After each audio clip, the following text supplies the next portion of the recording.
তুই যা এখান থেকে, তোকে দেখলে এখন আমার রাগ হচ্ছে। হায়রে কি বলছে, নিজেও জানে না। একবার তুই আবার আপনি। চলে যাব আমি? এখনই যা। ওকে, চলে যাচ্ছি, কিন্তু তার আগে সরি। এই শোনো, চ্যানেলটি সাবস্ক্রাইব করে ঘন্টাটি বাজিয়ে দিও, কেমন? তোমরা যারা আমার ভয়েসকে ভালোবাসো তারা এই মুহূর্তে আমাদের চ্যানেলটি অবশ্যই সাবস্ক্রাইব করে রাখবে। আর হ্যাঁ, ভিডিওটি সম্পূর্ণ শুনবেন। গল্পের শুরুতেই পরিচয় পর্বটা সেরে নেই। আমি আকাশ, বাবা মায়ের বড় সন্তান। আমার ছোট্ট আর কিউটে ডিব্বা একটা বোন আছে। মধ্যবিত্ত ফ্যামিলিতে বড় হয়েছি, তাই বড় হওয়ার সাথে সাথেই একটা চাকরি খুঁজতে হচ্ছে। বাবার অঢেল টাকা নেই যে বসে বসে খাবো। গ্রামে আমাদের বাড়ি হলেও স্কুল জীবন শেষ করেই শহরের দিকে অগ্রসর হই, আর এখানেই লেখাপড়া শেষ করি। শহরে এসে বাবার বন্ধুর বাসায় উঠি। ইন্টারমিডিয়েট শেষ করে নিজের রাস্তা নিজেই ধরি, কারণ আঙ্কেলের ওয়াইফ খুব ভালো চোখে দেখতেন না আমাকে, কারণ তাদের টাকা পয়সা আছে আর আমি তো মধ্যবিত্ত ঘরের। যাই হোক, পড়াশোনায় অনেক ভালো ছিলাম আমি, তাই ইন্টারমিডিয়েট চলাকালীন সময়েই বেশ কয়েকটা টিউশনি করতাম, আর তাতে বেশ ভালোই টাকা আসতো। ইন্টারমিডিয়েট শেষ করে নিজের জন্য একটা ছোট্ট বাসা ভাড়া নিই, আর নিজের মতো করেই চলি, টিউশনি করি, এইতেই চলে যায়। তবে কথায় আছে, জীবনে কষ্ট না করলে সফলতা অর্জন করা যায় না। যাই হোক, বাদ দিন পুরনো কথা। এখন আমিও বড় হয়েছি, লেখাপড়াও শেষ, ছোট বোনও বড় হয়ে গেছে। বাবা একা মানুষ, এত বছর সংসার দেখে আসছেন, এখন তো আমার দেখা পালা। কিন্তু এই বাস্তবময় কঠিন জীবনে এত তাড়াতাড়ি সুখ আশা করাটাও বোকামি।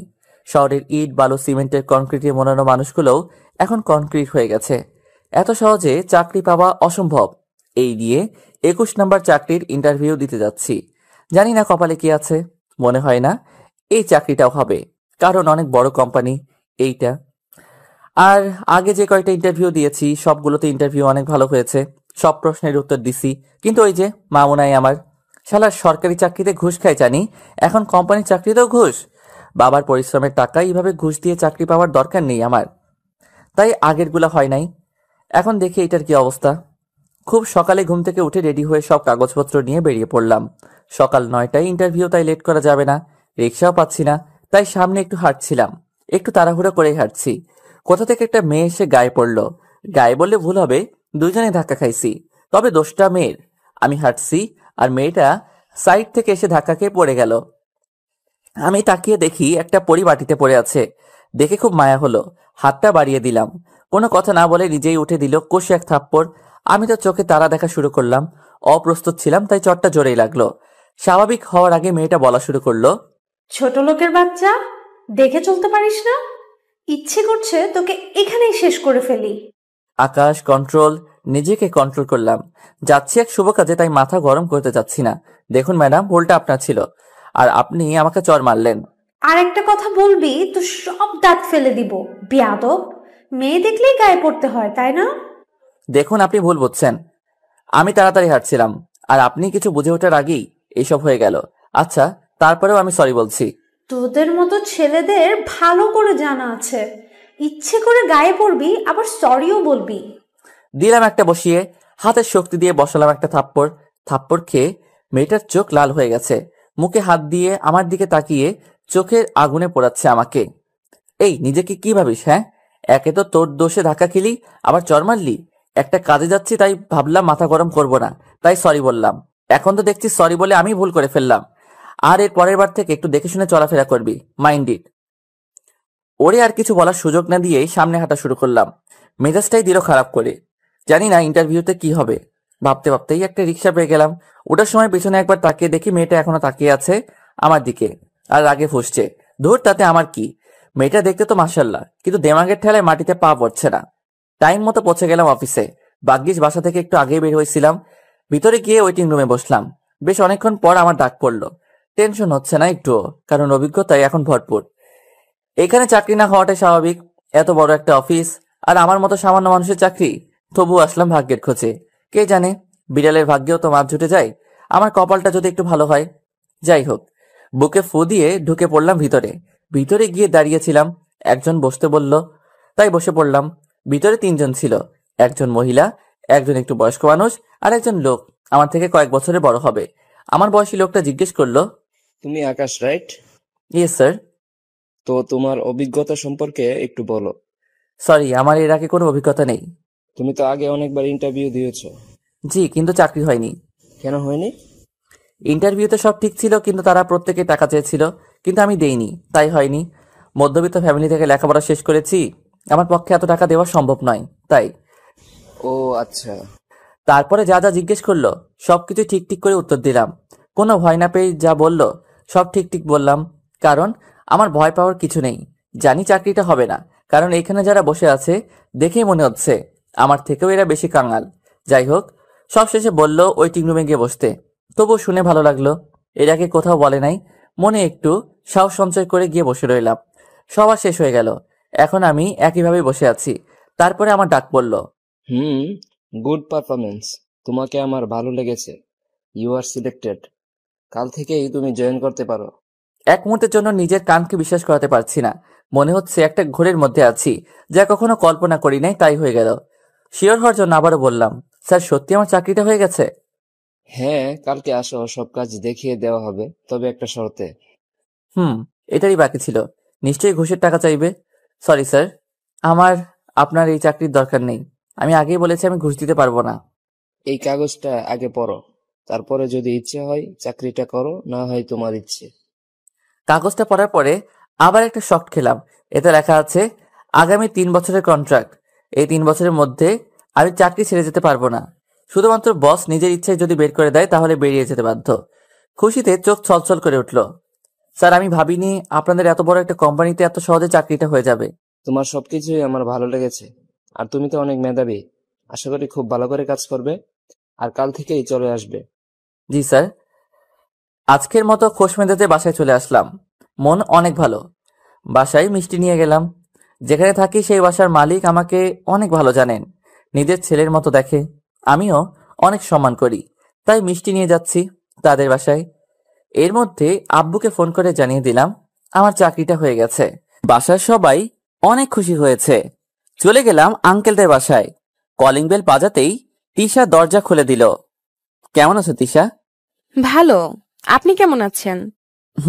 ভালো, একটু বেশি ভালো। তাই নাকি? তা বেশি ভালো কেন? এখন থেকে তোমাকে হয়তো আর পড়াতে পারবো না। কেন? আমার চাকরি হয়ে গেছে তাই। ভালো। যান, আব্বু ভিতরে আছে। আর কিছু না বলেই চলে গেল ভিতরে। কিছু বুঝলাম না, মেয়েটা তো আমাকে পাগল করে ছাড়ে সব সময়, কিন্তু এখন কি হলো যে এমন করলো? ভিতরে গিয়ে বসে আছি আঙ্কেলের জন্য। ও সরি, আপনাদেরকে তো বলাই হয়নি। এই বাসায় ওঠার সময় আঙ্কেল আন্টি বলেছিল আমি যেন তিশাকে পড়াই। আমিও আর না করি নাই। ও তখন ক্লাস 8-এ ছিল, এখন এসএসসি পরীক্ষা দিবে। মেয়েটা অনেক ভালো, তবে একটু ফাজিল। সব সময় আমার পেছনে লেগেই থাকবে। মাঝে মাঝে আমার রুমে গিয়ে রুম গুছিয়ে দিয়ে আসবে। যখন যা মন চাইবে তখন তাই করবে, কিন্তু মেয়েটা খুবই ভালো। যাই হোক, আঙ্কেল চলে আসলেন। আসসালামু আলাইকুম। কেমন আছেন আঙ্কেল? ওয়ালাইকুম আসসালাম। হ্যাঁ বাবা, ভালো। তুমি কেমন আছো? জি আঙ্কেল, ভালো। এই নিন মিষ্টি। মিষ্টি কেন বাবা? আমার চাকরি হয়ে গেছে।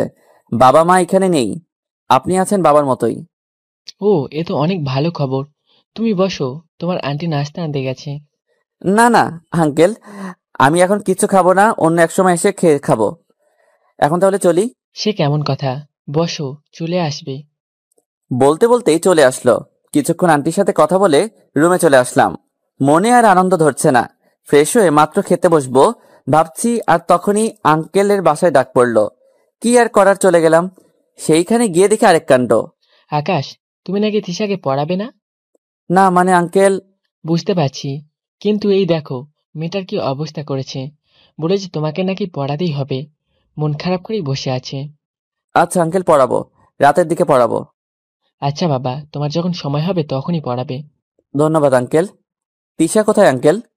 দেখো, রুমেই আছে। চলে গেলাম ওর রুমে। দরজায় দাঁড়িয়ে নক করলাম। আমাকে দেখে অন্যদিকে ঘুরে গেল।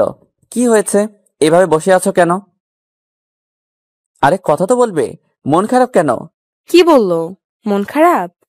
এই দেখেন, আমি এখন নাচতেছি। মন খারাপ করব কেন? আপনি কি ভেবেছেন আপনি না পড়ালে আমি মরে যাব? আমাকে আর কেউ পড়াবে না। আপনার থেকে ভালো স্যার আমাকে পড়াবে। আমি আপনার কাছে পড়বো না। ও তাই নাকি? জি, হাসছেন কেন? না, এমনি। আপনি এখানে কেন? যান, আপনার তো আর এখানে কোনো কাজ নাই। আর আসবেন না আমাদের বাসায়। আচ্ছা, চলে যাচ্ছি। কিন্তু আমি তো অন্য কিছু ভাবছিলাম। কি ভেবেছিলাম এখন থেকে বিকালে না, রাতের দিকে পড়াবো। মানে? তোমাকে রাতে পড়াতে চাইছিলাম। ঠিক আছে, তুমি যখন পড়তে চাও না তাহলে থাক। আমার থেকে অনেক ভালো স্যারের কাছে পড়িও। আমি তো ভালো না। সত্যি আপনি আমাকে পড়াবেন? ভেবেছিলাম পড়াবো, কিন্তু তুমি যখন অন্য কারো কাছে পড়বে তাহলে থাক। আমারও একটু ভালো হলো। থাক মানে? আমি পড়বো। আপনি না পড়ালেও আমি পড়বো। তুমি তো এখন বললা আর পড়বা না আমার কাছে, আমি নাকি ভালো না। কখন বললাম আমি পড়বো? আচ্ছা ঠিক আছে। আচ্ছা এখন আমি যাই, কালকে পড়াবো। আমার ক্লান্ত লাগছে, খেয়ে ঘুমাবো। আমি জানি না, আমাকে এক্ষুনি পড়াতে হবে। আর আম্মু খাবার নিয়ে আসছে, খেয়ে তারপরে যাবেন, নয়তো। আচ্ছা পড়ালাম না হয়, কিন্তু আমার বাসার খাবার নষ্ট করার কি দরকার? আমি বলছি যখন তখন খেতেই হবে। কথা বাদ দিয়ে বই বের করো, নয়তো আমি গেলাম। করতেছি তো, দেখছেন না? বাপরে, মেয়েটা দিনে দিনে আরো বেশি রাগী হচ্ছে। আমার উপরেই রাগ দেখায়। তিশাকে পড়ানো শেষে আন্টি খেতে দিল। অল্প কিছু খেয়ে চলে আসলাম রুমে, শুয়ে পড়লাম। তখন মনে হলো কালকে তো গল্প দিতে হবে পাঠক পাঠিকাদের জন্য। কি আর করার, শত ব্যস্ততার মাঝেও গল্প লিখতে হয়। অবশ্য নিজের কাছেও ভালো লাগে, তাই গল্প লেখা শুরু করলাম। গল্প লেখা শেষ করে ঘুমিয়ে পড়লাম। খুব সকালে ঘুম ভেঙে গেল। উঠে ফ্রেশ হয়ে নাস্তা করে অফিসের জন্য রেডি হয়ে নিলাম। রাস্তায় বের হয়ে দেখি রিক্সায় নাই। কি করি এখন? কিছু দূর হাঁটার পরে একটা রিক্সা পেলাম। তারপরে অফিসে গেলাম। অফিসের প্রথম দিন, সব কাজ আমাকে বুঝিয়ে দেওয়া হলো, আর আমিও খুব মনোযোগ দিয়ে সব কাজ বুঝে নিলাম। অফিসের প্রথম দিন তাই হাতে বেশি কাজ নেই, টুকিটাকি কাজ ছেড়ে ফেললাম। সারা দিনের কর্মব্যস্ততা শেষ করে বাসায় চলে গেলাম। বাসায় গিয়ে ফ্রেশ হয়ে শুয়ে পড়লাম। একটু পরে দরজায় কে যেন নক করলো। দরজা খুলে দেখি তিশা। ও তুমি? ভাইয়া আজকে পড়াবেন না? ও, আমি তো ভুলে গেছিলাম। কি, তুমি ভুলে গেছিলা? হ্যাঁ, ভুলবাই তো। নতুন চাকরি পেলা, অফিসে নিশ্চয়ই সুন্দরী মেয়ের সাথে প্রেম করা শুরু করেছো। হায় রে আল্লাহ, এ কিসের মধ্যে কি ঢুকিয়ে দিল? এই তুমি কি বকছো এসব? আমি ঠিকই বলছি, নয়তো আমাকে ভুলে গেলেন কিভাবে? আরে আমি একটু ক্লান্ত ছিলাম তাই শুয়ে পড়ছিলাম। আর তুমি এসব কি বলছো? বুঝি আমি। এই পাকা কথা বাদ দাও আর চলো। ভাইয়া যেতে হবে না, আজকে বই নিয়ে এসেছি। আচ্ছা বসো। তারপরে 1 ঘন্টা পড়িয়ে বাসায় পাঠাই দেই, আর আমি হালকা কিছু খেয়ে শুয়ে পড়ি। পরের দিন আবার অফিস। এইভাবেই গেল কিছুদিন। আর স্যার আমার কাজ দেখে খুবই খুশি। আসলে সব সময় নিজের কাজ মনে করি তো, ফাঁকি দেই না। আর কাজ যেইটুকুই করি পারফেক্টলি করি, তাই আমাকে স্যারের অনেক ভালো লাগে। একদিন অফিসে বসে কাজ করছিলাম, আর তখন স্যারের রুমে ডাক পড়লো। চলে গেলাম স্যারের রুমে। স্যার ডেকেছেন? হ্যাঁ আকাশ, কাল থেকে এই চেয়ারে আর আমি বসছি না। কেন স্যার? কিছুদিন যাবৎ আমার শরীর ভালো যাচ্ছে না, তাই আমার পরিবর্তে আমার মেয়ে এইখানে বসবে। ও একটু রাগী, কিন্তু মন থেকে অনেক ভালো। আর তোমাকে সেই জন্য ডাকা। ও অফিসের কাজে নতুন, তাই কোনো সমস্যা হলে তুমি একটু দেখো। জি স্যার, অবশ্যই। আপনি কোনো চিন্তা করবেন না। আমি এটাই আশা করেছিলাম তোমার থেকে। স্যার এটা আমার দায়িত্ব, আপনি চিন্তা করবেন না। তারপর চলে আসলাম নিজের ক্যাবিনে। সব কাজ শেষ করে সন্ধ্যায় বাসায় গেলাম। গিয়ে দেখি তিশা আগে থেকেই হাজির। কখন আসছো? অনেকক্ষণ, কিন্তু আপনার আসতে এত দেরি হলো কেন? আর বলো না, কালকে থেকে আমার অফিসের বস চেঞ্জ হবে। তার পরিবর্তে তার মেয়ে অফিস দেখাশোনা করবে। কি, এইখানেও মেয়ে? কেন, তোমার সমস্যা কোথায়? এমনি। বলো। কিছু না, আপনি ওই মেয়ে থেকে দূরে দূরে থাকবেন। কেন? তো কি, কোলে বসবেন নাকি? আরে তুমি এইভাবে রিয়েক্ট করছো কেন? আচ্ছা বুঝছি, মাথা গরম। তুমি বসো, আমি ফ্রেশ হয়ে আসছি। আর কিছু না বলেই ওয়াশরুমে চলে গেলাম। বের হয়ে দেখি আমার ফোন তিশার হাতে। এই কি করছো? না কিছু না। বই বের করো। কিছুক্ষণ পড়ানোর পরে হঠাৎ কি হলো জানি না, বলে আর পড়াবেন না। কি আর করা, ছেড়ে দিলাম। এই মেয়ের মাথায় কি ঘুরে কে জানে, যখন যা মন চায় তাই করে। যাই হোক, আমি খেয়ে শুয়ে পড়লাম। সকালে উঠে ফ্রেশ হয়ে নাস্তা করে অফিসে চলে গেলাম। আজকে নতুন বস আসবে, তাই সময় মতো অফিসে চলে গেলাম। একটু পরে ম্যাডামের এন্ট্রি হলো। জিন্স আর শার্ট পরে আসছে। দূর থেকে দেখলাম যা লাগছে, অসম্ভব সুন্দরী। সাথে স্যারও আছেন। যখনই কাছে আসলো তখনই দেখে মনে হচ্ছে আমি ম্যাডামকে চিনি, আগে কোথাও দেখেছি। একটু মনে করলাম, এটা তাহলে স্যারের মেয়ে। আল্লাহ গো, জীবনে কি আর বাড়ির মুখ দেখতে পারবো? এই মেয়ে যেই পরিমাণ বদরাগী, আমার জীবন শেষ। এখন থেকে তার আন্ডারে কাজ করতে হবে, আমি তো শেষ। বুঝতে পারলেন না তো? হ্যাঁ, এইটাই সেই রাক্ষসী মহিষী মেয়ে যার সাথে প্রথমে ঝগড়া করি, মানে যারে আমি চর মারছিলাম। আমারে দিছিল সেটা কেউ মনে রাখেন না, আমি দিছিলাম সেটা মনে রাখেন। সব স্টাফদের ডাকলেন আর ম্যাডামের সাথে পরিচয় করিয়ে দিলেন। নাম কারিমা খানম। বাহ, যেমন সুন্দর নাম, দেখতেও মাশাল্লাহ, কিন্তু এত রাগী কেন? দেমাগে মনে হয় মাটিতে পা পড়ে না। স্যার সবার সাথে পরিচয় করিয়ে দিয়ে আমার সাথে পরিচয় করিয়ে দিলেন। Hello ma'am. তুই তুই এখানে কি করছিস? কারিমা, কি হয়েছে? এইভাবে কথা বলছো কেন? না স্যার, তেমন কিছু না। আব্বু, ও এইখানে কেন? ওর নাম আকাশ। আমি সব থেকে বিশ্বাস করি ওকে। ও খুবই ভালো, সব কাজে এক্সপার্ট, সবার থেকে আলাদা। তোর যা প্রবলেম হবে ওকে বলবি, ও সব দেখিয়ে দিবে। থাক, আর গুনগান গাইতে হবে না। রাগ দেখিয়ে তার ক্যাবিনে চলে গেল। আল্লাহ, তুমিই জানো কি আছে কপালে। এখন তো পড়েছি জমের হাতে, খানা খেতে হবে একসাথেই। যাই হোক, পরে দেখা যাবে, এখন একটু দম নিয়ে বাঁচি। আমিও আমার ক্যাবিনে চলে গেলাম আর কাজ শুরু করলাম। স্যার চলে গেল বাসায়, আর এইদিকে কারিমা ভাবছে, হা হা হা, ভালোই হলো, এতদিনে তোকে খুঁজে পেলাম, তাও আবার নিজের হাতের মুঠোয়। তোকে আমি দেখে নিব, এমন অবস্থা করব তোর, মনে রাখবি সারা জীবন। এইদিকে আমার অবস্থা খারাপ। প্রথম দিন দেখেই বুঝতে পারছিলাম এই মেয়ে কেমন। আমার অবস্থা এখন 13টা বাজবে। সব চিন্তা বাদ দিয়ে কাজে মন দিলাম। একটু পরে আমার ডাক পড়লো ওর রুমে। আমি দরজা খুলে একটু ভিতরে ঢুকে বললাম, ম্যাম আসবো? এই বেয়াদব, ভদ্রতা শিখিস না আগে? কারো রুমে ঢোকার আগে পারমিশন নিতে হয় জানিস না? যা বাহিরে গিয়ে আমার থেকে পারমিশন নিয়ে পরে আয়। এইটারই বাকি ছিল, অপমান করলো। জি ম্যাম। কি আর করার, বাইরে গিয়ে আবার অনুমতি নিয়ে ভিতরে গেলাম। জি বলুন। এই ফাইলগুলো করে আন, 2 ঘন্টার মধ্যে যদি ঠিক করে আনবি, পরে আমাকে বুঝিয়ে দিবি। জি ম্যাম। 5টা ফাইল দিল করার জন্য, 2 ঘন্টায় কিভাবে করব বুঝতেছি না। জান প্রাণ দিয়ে কাজ শুরু করলাম। 2 ঘন্টার মধ্যে 3টা শেষ করলাম। আবারও ডাক পড়লো। চলে গেলাম তার ক্যাবিনে। 2 ঘন্টা শেষ? আমার ফাইল কই? জি ম্যাম, 3টা শেষ করছি, আর কিছুক্ষণ সময় লাগবে। এটা তোর কাজের জায়গা, এখানে প্রেম প্রীতির জায়গা না। কাজ করতে না চাইলে চলে যাবি। ম্যাম, আমি তো ঠিকভাবে কাজ করলাম, প্রেম করলাম কখন? আর 2 ঘন্টায় 5টা ফাইল কিভাবে শেষ করব? আবার আমার মুখে মুখে কথা বলছিস? আর প্রেম না তাহলে কি? দেখলাম তো ওই মেয়ের সাথে বসে কথা বলছিস। আসলে যার কথা বলছে ওর নাম ইভা, আমার কলিগ। ওর একটা কাজের জন্য আমার কাছে আসছিল, ওর প্রবলেম সলভ করার জন্য, আর কথাই বলছে। ম্যাম, ওর একটু সমস্যা হয়েছিল, তাই আমার কাছ থেকে জেনে নিতে আসছিল, এর বেশি কিছু না। কেন? সমস্যা সমাধান করার জন্য তোর কাছেই কেন যেতে হবে? আমি তোকে কাজ দিয়েছিলাম, তুই আমার কাজ রেখে ওর কাজ কেন করে দিলি? ম্যাম আমার কাছে আসছে, আমি কিভাবে মানা করব? বুঝতে পারছি, ফাঁকিবাজ তুই। কাজ করার নাম করে প্রেম করিস অফিসে। তোর চাকরি আমি বের করছি, তুই যা এখন। মনটা খারাপ হয়ে গেল। এত ভালো করে কাজ করলাম, আর এতটুকু সময়ের মধ্যে কি এত কাজ করা যায়? তারপরেও তো করলাম, এখন কি থেকে কি বলছে? মন খারাপ করে ক্যাবিনে গিয়ে বসলাম আর কাজে হাত দিলাম। একটু পরে স্যারের ফোন আসলো। আকাশ, কি হয়েছে? কারিমা তোমার নামে কি কি বললো? স্যার, আমার কোনো দোষ নেই, ইভা এসেছিল, ওর একটা সমস্যা নিয়ে আমি ঠিক করে দিলাম। আর ম্যাম আমাকে 5টা ফাইল 2 ঘন্টায় করতে দিল, সময় মতো করা হয়নি তাই। আচ্ছা, মন খারাপ করো না, ও এমনই একটু রাগী। তুমি কাজ করো, আমি ওকে বুঝিয়ে বলবো। ধন্যবাদ স্যার। যাক, একটু হলেও শান্তি পেলাম যে স্যার আমাকে এতটা বিশ্বাস করে, আর আমিও কখনো তার বিশ্বাসের অমর্যাদা হতে দিব না। বিকালে যখন হাতের কাজ প্রায় শেষ, প্রায় ছুটির সময় হয়ে আসছিল, তখন আবার ডাক পড়লো। এই ফাইলগুলো এখানে রেখে গেলি, কাজটা করবে কে? যা, এই ফাইলগুলো শেষ করে আন। ম্যাম, একটু পরে তো ছুটি হয়ে যাবে, আর এইগুলো শেষ করতে অনেক টাইম লাগবে। তুই কাজ শেষ করেই বাসায় যাবি, এর আগে বাসায় যেতে পারবি না। জি ম্যাম। বলে ফাইলগুলো নিয়ে চলে আসলাম। জানি বলেও কাজ হবে না, এইগুলো শেষ না হওয়ার আগে আমাকে ছাড়বে না, তাই আর কিছু না বলে চলে আসলাম।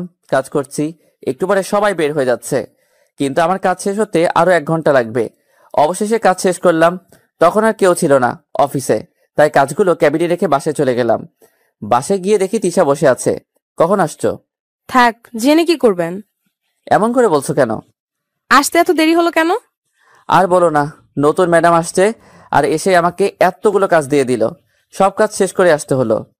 কাজ করেছেন নাকি ম্যাডামের সাথে প্রেম করেছেন? কি বলছো এসব? তুমি বসো, আমি আসছি। হ্যাঁ জানি, সব ছেলেরাই এমন। মানে? কিছু না।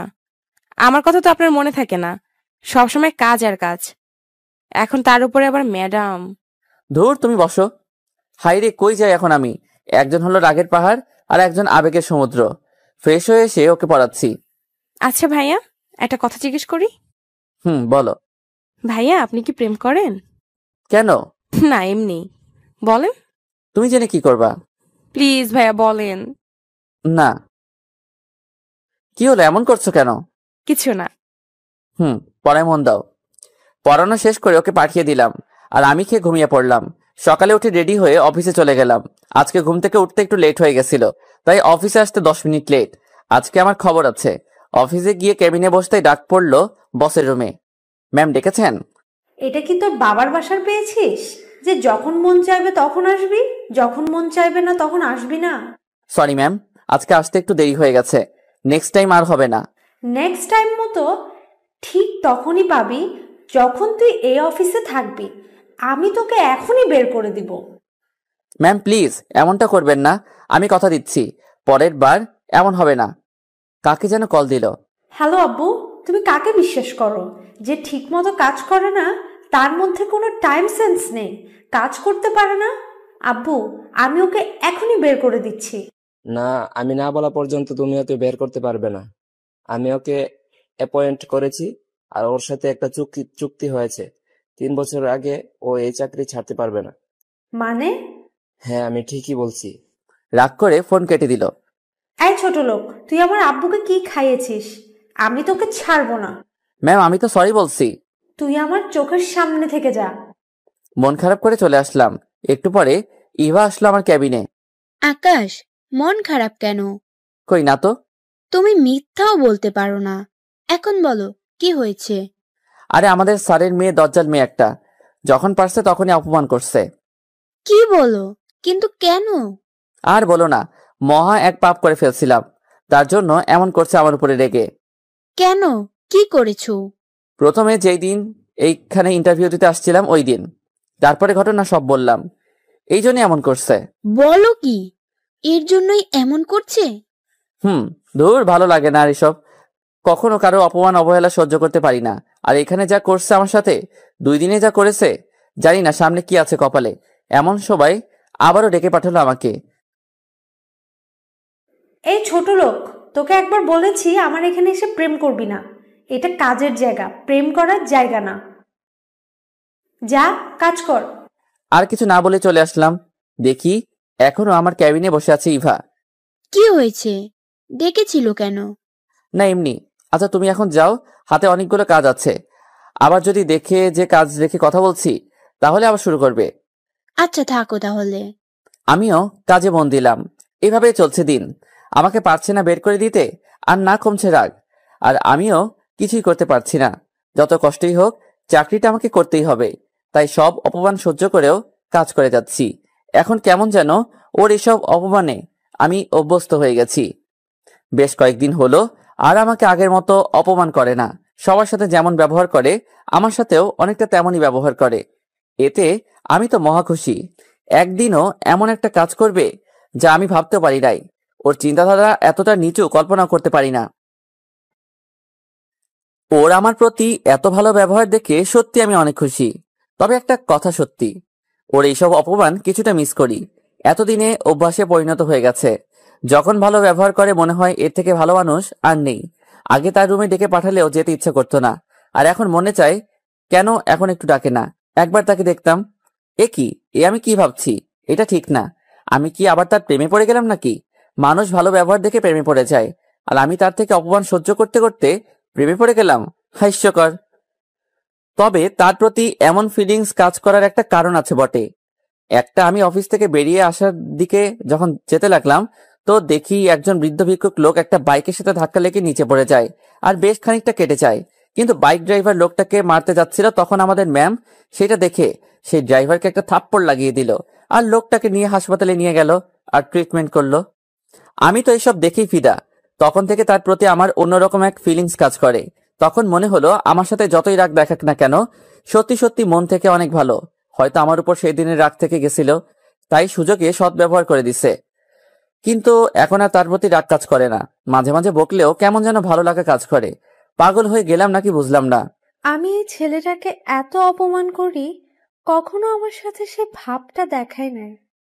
অন্য কেউ হলে হয়তো চাকরির ভয় করতো না, কিছু তো বলতোই। কিন্তু এ কেমন ছেলে যে আমি একে এত কিছু বলি, কখনো মুখে না বললো না বা কখনো প্রতিবাদও করলো না। সত্যিই কি আমি ভুল? হ্যাঁ, হয়তো আমিই ভুল। একটা সামান্য বিষয় নিয়ে এতদিন এত কিছু করাটা আমার ঠিক হয় নাই। জিদের বশে অনেক কিছু করেছি। ও তো ছেলে হিসেবেও খারাপ না, কখনো কাজ নিয়েও তো কমপ্লেইন করে নাই। না, আমার এত বাড়াবাড়ি করাটা উচিত হয় নাই। এরপর থেকে যখনই ওকে দেখি, নিজের মধ্যে কেমন একটা অনুভূতি কাজ করে, শুধু দেখতে মন চায়। তাই তো বারবার কোনো কাজ না থাকায়ও ডেকে আনি, শুধু একবার দেখবো বলে। কিন্তু ওই ডাইনিটার সাথে দেখলে নিজের মধ্যে এতটা খারাপ লাগে কেন? আমি কি ওকে হ্যাঁ, আমি ওকে একদিনও এমন একটা কাজ করবে যা আমি ভাবতে পারি নাই। ওর চিন্তাধারা এতটা নিচু কল্পনা করতে পারি না। একদিন অফিসে বসে কাজ করছিলাম। আজকে কারিমা আমার পছন্দের আকাশি কালারের ড্রেস পরে আসছে, দেখতে যেন পরি লাগছে। বড়সড় একটা ক্রাশ খাইলাম। বারবার শুধু দেখছি ওকে, কিন্তু দেখা স্বাদ মিটছে না। নিজের ক্যাবিনে বসে কাজ করছিলাম, আর তখন ইভা আমার ক্যাবিনের সামনে দিয়ে যাচ্ছিল। আমি আবারও ইভার সাথে সব কথাই শেয়ার করি, খুব ভালো বন্ধুও, তাই ডাকলাম ওকে। আমার ক্যাবিনে আসলো, আর তখনই ফ্যানের বাতাসে একটা পোকা ঢুকলো ওর চোখে। তাড়াতাড়ি আমি আমার চেয়ারে বসিয়ে আমি ওর দিকে ঝুঁকে চোখ থেকে পোকাটা বের করছিলাম। বের করার পরে ওর সাথে কথা বলছিলাম কারিমাকে নিয়েই। এমন সময় আমাকে ডাকলো। যাও, তোমার প্রেমিকা তোমাকে দেখার জন্য অস্থির হয়ে আছে, তাই ডাকছে। ইভা, এটা কিন্তু ঠিক না। আমি তোমাকে সব বলি বলে আমাকে তুমি খেপাবে? আরে মজা করলাম, যাও, দেখো কেন ডাকছে। তুমি থাকো, আমি আসছি। একটা কিস কিন্তু দিয়ে আসবে। ধুর, তুমিও না। চলে গেলাম ওর ক্যাবিনে। ভিতরে যেতেই দেখি চোখ লাল করে বসে আছে। সে কি এত কান্না করছে, কিন্তু কেন? আমাকে দেখে কিছু না বলে নিজের চেয়ার থেকে উঠে এসে সোজা আমার সামনে দাঁড়ালো, আর পুরো মুখ আমার লাল হয়ে গেছে। কান দিয়ে গরম হাওয়া বের হচ্ছে। কিছুই বুঝলাম না। এর মধ্যে কারিমা বলল, তুই আমার না হলে আমি তোকে আর কাউকে হতে দিব না, আর ওই ডাইনিকে তো আরো না। কান্না করতে করতে আমাকে জড়িয়ে ধরলো আর জোরে জোরে চিৎকার করতে লাগলো, বাঁচাও বাঁচাও বলে।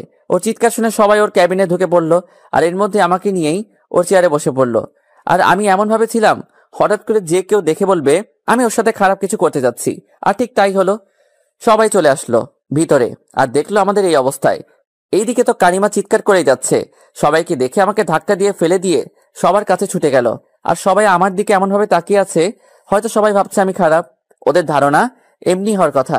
তাই আমি সবাইকে মাত্র বলতে যাব এর আগেই, দেখো, এই ছেলে আমাকে কি করতে যাচ্ছিল, এতটা খারাপ আমি আগে ভাবতেও পারি নাই। আমি ওকে কাজের জন্য ডাকি, আর ও আমার সাথে বাজে ব্যবহার করছে।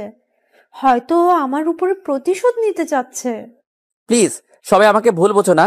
এই সবই মিথ্যে, এমন কাজ আমি করি নাই। তুমি আমার ফ্রেন্ড হওয়ার যোগ্য না, তোমার থেকে আমি এটা আশা করি নাই। সবাই আমাকে অবিশ্বাস করেছে। ভেবেছিলাম ইভা হয়তো আমাকে বিশ্বাস করবে, কিন্তু সেও আমাকে ভুল বুঝলো। কেউ কেউ বলছে পুলিশে দিবে, আবার কেউ বলছে আগে কিছু পিটানি দেওয়া দরকার, যাতে আর কখনো এমন কাজ করার সাহস না পায়। এই মুহূর্তে নিজেকে শেষ করে দিতে ইচ্ছে করছে। আমাকে শেষ করে দিল। মাথা নিচু হয়ে গেল আমার। আর তখন মনে পড়লো একটা প্রমাণের কথা, যা দিয়ে আমি প্রমাণ করতে পারি আমি নির্দোষ। আমি বললাম 1 মিনিট। একজন বলল, কিসের 1 মিনিট? তোমার কোনো কথাই শুনবো না। তোমার মতো ছেলেরাই আজ দেশে ধর্ষক। আমার কোনো দোষ নেই, আমি কিছুই করি নাই। অন্য একজন বলল, তাহলে আমরা সবাই যা দেখলাম তা সব মিথ্যা? নিজের চোখ আজ ভুল দেখলো? নিজের দোষ আর লুকাতে পারবে না, তোমাকে জেলের ভাত খাওয়াবো। আমি তোমাকে আমার বেস্ট ফ্রেন্ড মনে করতাম, তাই তোমার সাথে সব কথা শেয়ার করতাম। কিন্তু ভাবি নাই তোমার মধ্যে এমন খারাপ কাজের চিন্তা লুকিয়ে আছে। আমার নিজের অজান্তেই চোখ দিয়ে জল বের হয়ে গেল। আমি সত্যি বলছি, আমার কোনো দোষ নেই, আর এটা আমি প্রমাণ করে দিতে পারবো। সবাই যেন ভূত দেখার মতো দেখছে আমাকে। আর সবাই একসাথে বলল, কিভাবে? দেখাও তাহলে, প্রমাণ করো যে তুমি কোনো অন্যায় করনি। হ্যাঁ, সেটা আমি অবশ্যই করবো। ওই যে দেখুন, এই রুমের সিসি ক্যামেরা, যাতে সবকিছুই রেকর্ড আছে, আর এতেই আমি নির্দোষ প্রমাণিত হব। একবার কারিমার দিকে তাকালাম, ভূত দেখার মতো দেখছে আমাকে, নিজেই এখন লজ্জা পাচ্ছে। তারপর সবাইকে ওই মুহূর্তে ভিডিও দেখালাম, আর তাতে প্রমাণিত হলো আমি নির্দোষ। ম্যাম, একটা কথা বলি। জানি না কেন আপনি আমার সাথে এমনটা করলেন। হয়তো সেই পুরোনো দিনের একটা ভুলের জন্য আমার সাথে এত বড় জঘন্য কাজে ফাঁসিয়ে দিয়েছেন। ম্যাম, আপনার আগের যত অপমান ছিল, যত অপমান করতেন আমাকে, সবকিছু মেনে নিতাম। কারণ আমি আপনাকে সত্যি অনেক সম্মান করতাম। আর নিজের অজান্তেই হয়তো ভালোবেসে ফেলেছিলাম। সব এক নিমিষে শেষ করে দিলেন। আমার সারা জীবনে একটা দাগ লাগিয়ে দিলেন। আপনার প্রতি সম্মান আর ভালোবাসা দুটোই আপনি শেষ করে দিলেন। আমাকে আপনার এতটাই অপছন্দ সেটা আমি জানতাম না। এতটাই ঘৃণা করেন বুঝতে পারি নাই। জানি না কখনো ক্ষমা করবেন কিনা। কিন্তু এইটুকু বলছি, আপনি আজকে যা করলেন আমি হয়তো আপনাকে ক্ষমা করতে পারবো না।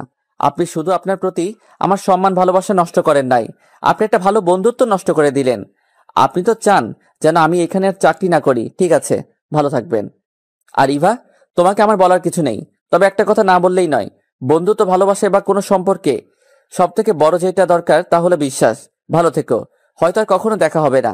আর কিছু না বলে বের হয়ে আসলাম অফিস থেকে। রাস্তা দিয়ে হাঁটছি আর ভাবছি, এতদিন যার প্রতি আমার ভালোবাসা জন্ম নিচ্ছিল এক নিমিষে সব শেষ করে দিল। কিন্তু ওর আমার প্রতি এতটা সদয় হওয়ার কারণ কি ছিল? আমি ভেবেছিলাম হয়তো সে তার ভুল বুঝতে পারছে, তার জন্য আমার সাথে আর খারাপ ব্যবহার করে না। কিন্তু এসব কি? তাহলে আমার সাথে নাটক ছিল? সত্যি সত্যি আমাকে মন থেকে ঘৃণা করে? নিজেকে যেন কোনোভাবেই বোঝাতে পারছি না। এখন সত্যি সত্যি অনেক কষ্ট হচ্ছে। তখনও এতটা কষ্ট হতো না যখন আমাকে বারবার অপমান করত। কিন্তু আজ আমাকে সবার সামনে মেরে ফেললো। মেরে ফেললো আমার সম্মান, মেরে ফেললো আমার ওর প্রতি সামান্য ভালোবাসাটুকু। এখন কেন যেন ওর প্রতি আমার ঘৃণা কাজ করছে। আর কিছু ভাবতে পারছি না। সোজা বাসায় চলে গেলাম। বাসায় গিয়ে শুয়ে পড়লাম। আর বারবার শুধু ওর ওই কথাগুলো কানে বাজছিল। মধ্যবিত্তদের সম্মানটাই সব থেকে বড়। আর কিছু না ভেবে শুয়ে আছি। কখন ঘুমিয়ে গেছে খেয়াল নেই।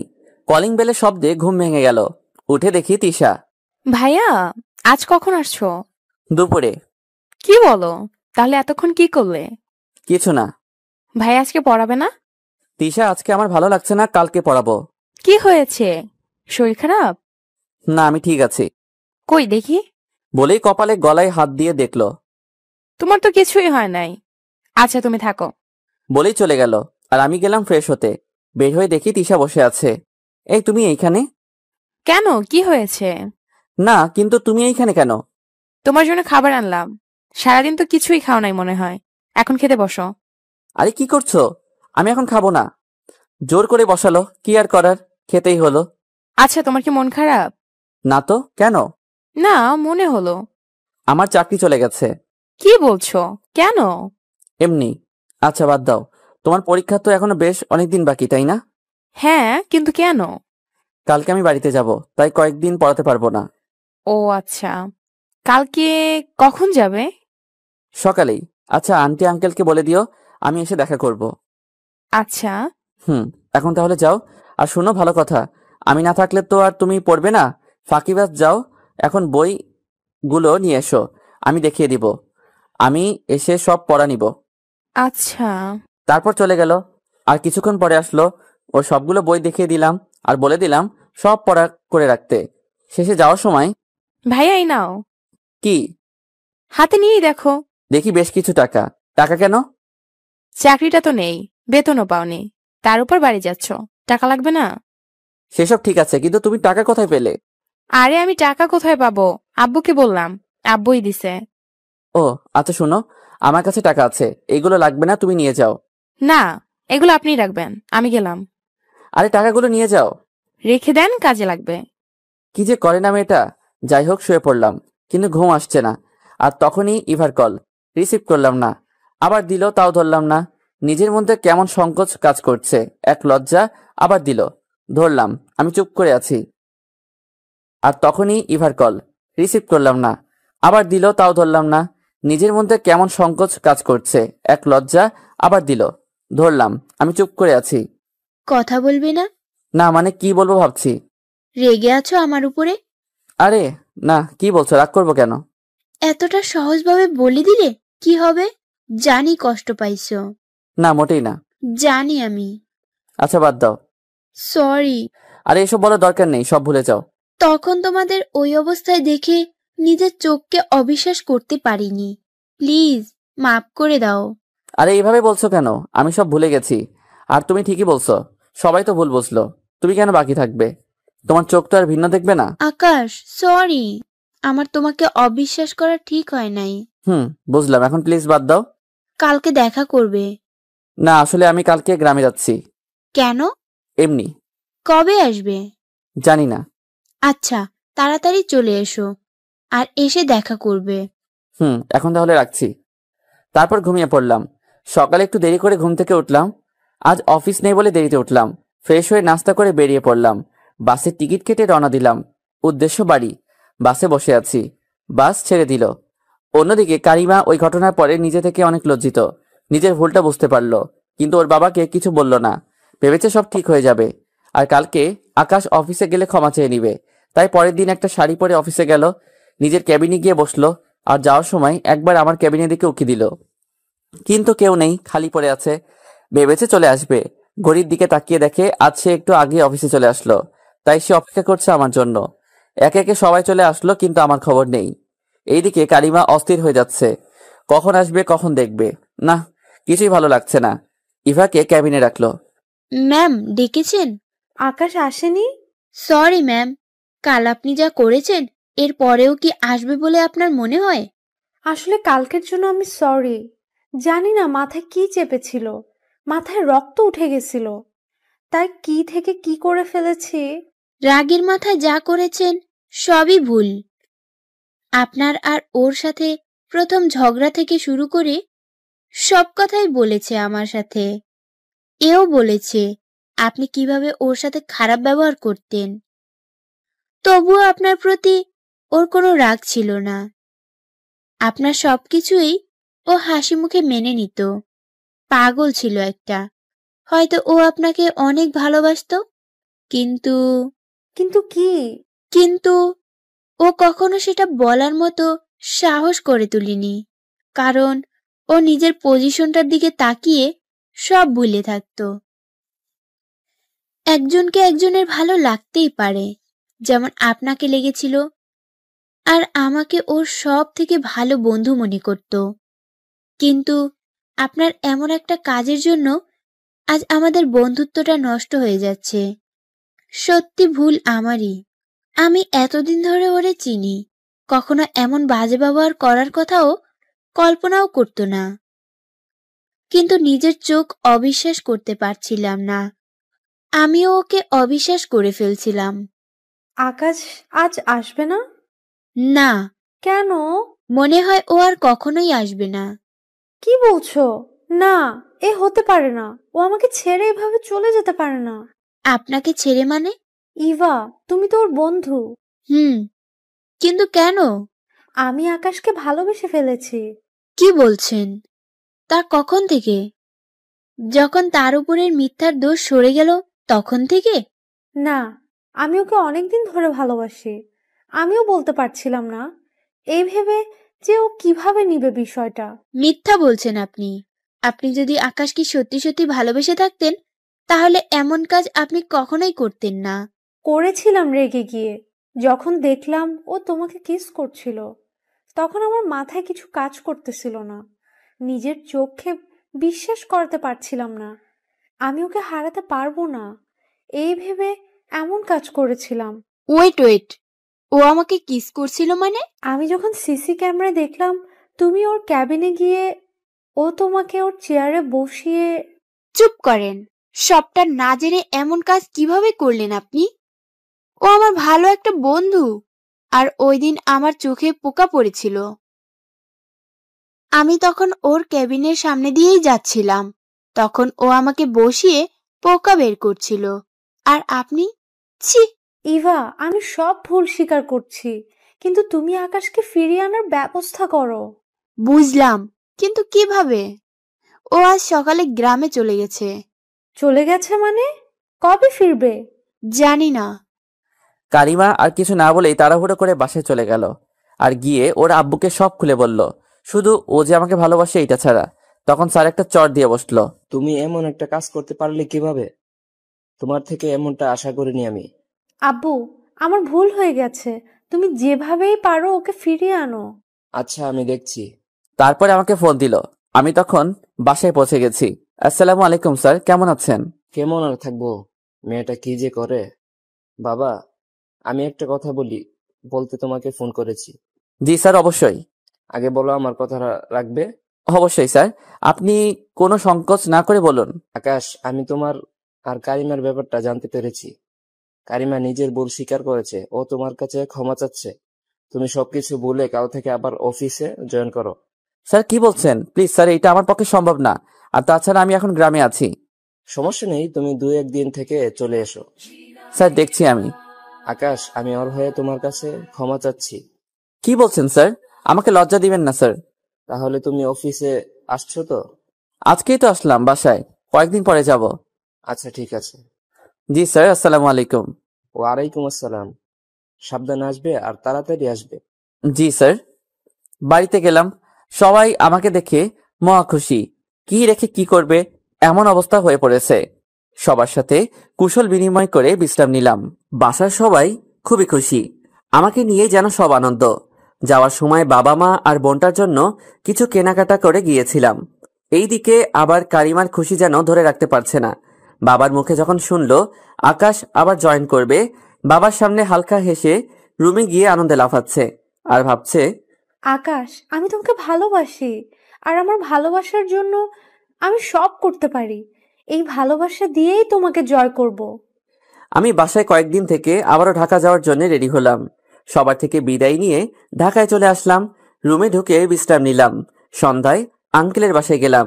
আরে বাবা আকাশ, কখন এলে? আঙ্কেল, আসছি কিছুক্ষণ আগেই। কেমন আছেন আপনি? হ্যাঁ বাবা, ভালো। তা তোমার বাসার সবাই কেমন আছে? জি আঙ্কেল, সবাই ভালো আছেন। আঙ্কেল, তিশা কি লেখাপড়া করে? কিসের পড়া? দেখলাম না তো পড়তে। তুমি একটু দেখো তো বাবা। জি আঙ্কেল। চলে গেলাম ওর রুমে। আমাকে দেখে অবাক হয়ে গেল। শুয়েছিল, আমাকে দেখেই দাঁড়িয়ে গেল। ভাইয়া কখন আসলে? একটু আগে। কেমন আছো? ভালো। তা তুমি নাকি লেখাপড়া করো নাই? পড়ছিলাম। তাহলে এখন পড়তে বসো, দেখি কি পড়লে। যা পড়া দিয়ে গেছিলেন তার তো কিছুই হয় নাই। এই তোমার পড়া? ভাইয়া, পড়ছিলাম তো, কিন্তু সব ভুলে গেছি। ফাঁকিবাজ। পড়ানো শেষে আন্টি খাবার খেতে ডাকলো। খেয়ে রুমে গিয়ে শুয়ে পড়লাম, কিন্তু ঘুম আসছে না। কি করব ভাবছি, তাই গল্প লেখা শুরু করলাম। অনেক রাতে ঘুমালাম। সকালে উঠতে দেরি হয়ে গেল। উঠে দেখি 10টা বেজে গেছে। আজকে আর অফিসে যাওয়া হলো না। কি করব ভাবছি, গেলাম বন্ধুদের সাথে আড্ডা দিতে। অন্যদিকে কারিমা অস্থির হয়ে আছে। আকাশ কখন কবে আসবে অফিসে, কখন একবার দেখতে পাবো, কখন ক্ষমা চেয়ে নিব, মনকে ধরে রাখতে পারছে না। আজকেও অফিসে আসলো না দেখে ওর আব্বুকে বলল। একটু পরে স্যারের কল আসলো। আসসালামু আলাইকুম স্যার। ওয়ালাইকুম আসসালাম। আকাশ, বাবা তুমি এখনো বাড়ি থেকে আসোনি? স্যার কালকে এসেছি, আসলে একটা কাজের জন্য আজকে অফিসে যাওয়া হয় নাই, কালকে যাব। আচ্ছা ঠিক আছে বাবা। জি স্যার। কলটা কেটে দিলাম। স্যার কারিমাকে বলে দিল আমি কালকে থেকে অফিসে যাব। শুনেই সে কি আনন্দ ওর। এখন মনে হচ্ছে দিনটা কেন পার হচ্ছে না। দুপুরে বাসায় গিয়ে আমি ফ্রেশ হয়ে খাওয়া দাওয়া করে দিলাম এক ঘুমে সন্ধ্যা। উঠে ফ্রেশ হয়ে গেলাম তিশাকে পড়াতে। পড়ানো শেষে রুমে গিয়ে শুয়ে পড়লাম। আর খুব ভোরে ঘুম থেকে উঠে বাহিরে হাঁটাহাঁটি করে এসে ফ্রেশ হয়ে নাস্তা করে রেডি হয়ে অফিসে চলে গেলাম। কেমন যেন লাগছে, লজ্জা লজ্জা লাগছে। এই অফিস থেকে অপমানিত হয়ে বের হয়ে গিয়েছিলাম, আবার এইখানে আসতে হলো। জানি না ভাগ্যে কি আছে। ভাগ্যে যাই থাকুক, ভিতরে গিয়ে দেখি, ভিতরে গিয়ে কারোর সাথে কথা না বলে, কোনো দিকে না তাকিয়ে সোজা নিজের ক্যাবিনে চলে গেলাম। এখন হাতে কাজ নেই, তাই বসে ফোন টিপছি। একটু পরেই ইভা আসলো ক্যাবিনের সামনে। আমি দেখেও না দেখার মতো করে ফোন টিপছি। বেশ কিছুক্ষণ দাঁড়িয়ে থেকে বলল, আসবো? আরে ইভা, কেমন আছো? আর আসতে অনুমতি কি আছে, আসো। এমন করলাম যেন কিছুই হয় নাই, আগের কিছুই মনে নেই। আমি অনেকক্ষণ ধরে দাঁড়িয়ে আছি, কিছু বলছো না বলে অনুমতি নিলাম। ও সরি, খেয়াল করি নাই। আচ্ছা বাদ দাও, বলো কেমন আছো? ভালো। তুমি কেমন আছো? আমিও ভালো আছি। বেশ কিছুক্ষণ দুইজনেই চুপ। আমি আবারও ফোনের দিকে নজর দিলাম। আকাশ, বলো। সরি। কেন? বললাম তো সরি। আরে সরি বলতে হবে না, ঠিক আছে। না, কিছুই ঠিক নেই, প্লিজ সরি। আচ্ছা সরি বলছো কেন? এমনটাই হওয়ার কথা ছিল। তোমার জায়গায় তুমি যা করেছো ঠিক আছে, আমি কিছু মনে করি নাই। আকাশ, আমার সত্যি ভুল হয়ে গেছে। আমার তোমার উপর বিশ্বাস করার কথা ছিল, কিন্তু আমি কি না। ছি। এবার বাদ দাও, যা হওয়ার ছিল তা হয়ে গেছে। আমি সব ভুলে গেছি, তুমিও ভুলে যাও। কিছু বলবে না? আচ্ছা এখন যাও, ম্যাডাম চলে আসবে। যদি দেখে কাজ রেখে কথা বলছি আবার কি না কি বলে। তুমি এখন চলো, কফি খাবো। এখন না, পরে খাবো। বলতে না বলতেই ম্যাডাম হাজির আমার ক্যাবিনের সামনে। আমি দাঁড়িয়ে গেলাম আর সালাম দিলাম। ইভা আমাদের দেখে চলে গেল নিজের ক্যাবিনে। দুইজনেই চুপ। আমি মাথা নিচু করে দাঁড়িয়ে আছি। কারিমা বলা শুরু করলো, আকাশ, জি ম্যাম। তোমাকে সরি বলার মতো মুখ নেই আমার, আর তারপরেও বলছি প্লিজ আমাকে ক্ষমা করে দাও। আসলে তখন আমার কি হয়েছিল বুঝতে পারি নাই, নিজেকে পাগল পাগল লাগছিল। কি ভেবে কি করেছিলাম। আকাশ, প্লিজ মাফ করে দাও। এক ঝটকায় হাত ছাড়িয়ে নিলাম। ছি ছি ম্যাম, কি বলছেন এসব? আপনার ক্ষমা চাওয়ার দরকার নেই। আপনারা বকতেই পারেন, আর আমরা ছোট মানুষ। আপনারা অফিসে কাজ করি। আপনি ক্ষমা চেয়ে আমাকে আর ছোট করবেন না। ম্যাম, শুধু একটা কথাই বলবো, কখনো কারো সম্মান নিয়ে এমন কিছু করবেন না যাতে তার সম্মানহানি হয়। আমরা মধ্যবিত্ত মানুষ, সম্মানটাই সব থেকে বড়। সম্মানটা হারালে বেঁচে থাকার মতো অবশিষ্ট কিছু থাকে না। ম্যাম, কিছু বলবেন? আকাশ, সত্যি আমার ভুল হয়ে গেছে। ম্যাম প্লিজ সরি বলবেন না। আমি সব ভুলে গেছি, আপনিও সব ভুলে যান। আর আপনি মালিক, আমার মতো নগণ্য মানুষের কাছে ক্ষমা চেয়ে নিজেকে ছোট করবেন না। কারিমা আর কিছু না বলে চলে গেল কান্না করতে করতে। আর আমি একটা দীর্ঘশ্বাস ফেলে চেয়ারে বসে পড়লাম। আমি কাজে মন দিলাম। একটু পরে কয়েকটা ফাইল দিল পিয়ন এসে।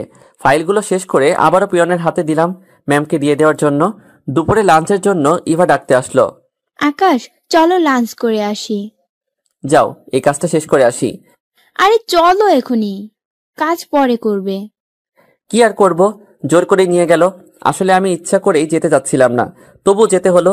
এইদিকে কারিমা আমাকে দেখেছে সব সময়, ইভা আমাকে জোর করে নিয়ে গেল। সেটা দেখে ওর গায়ে আগুন ধরার মতো অবস্থা। নিজের ক্যাবিনে বসে বসে রাগে ফুঁসছে।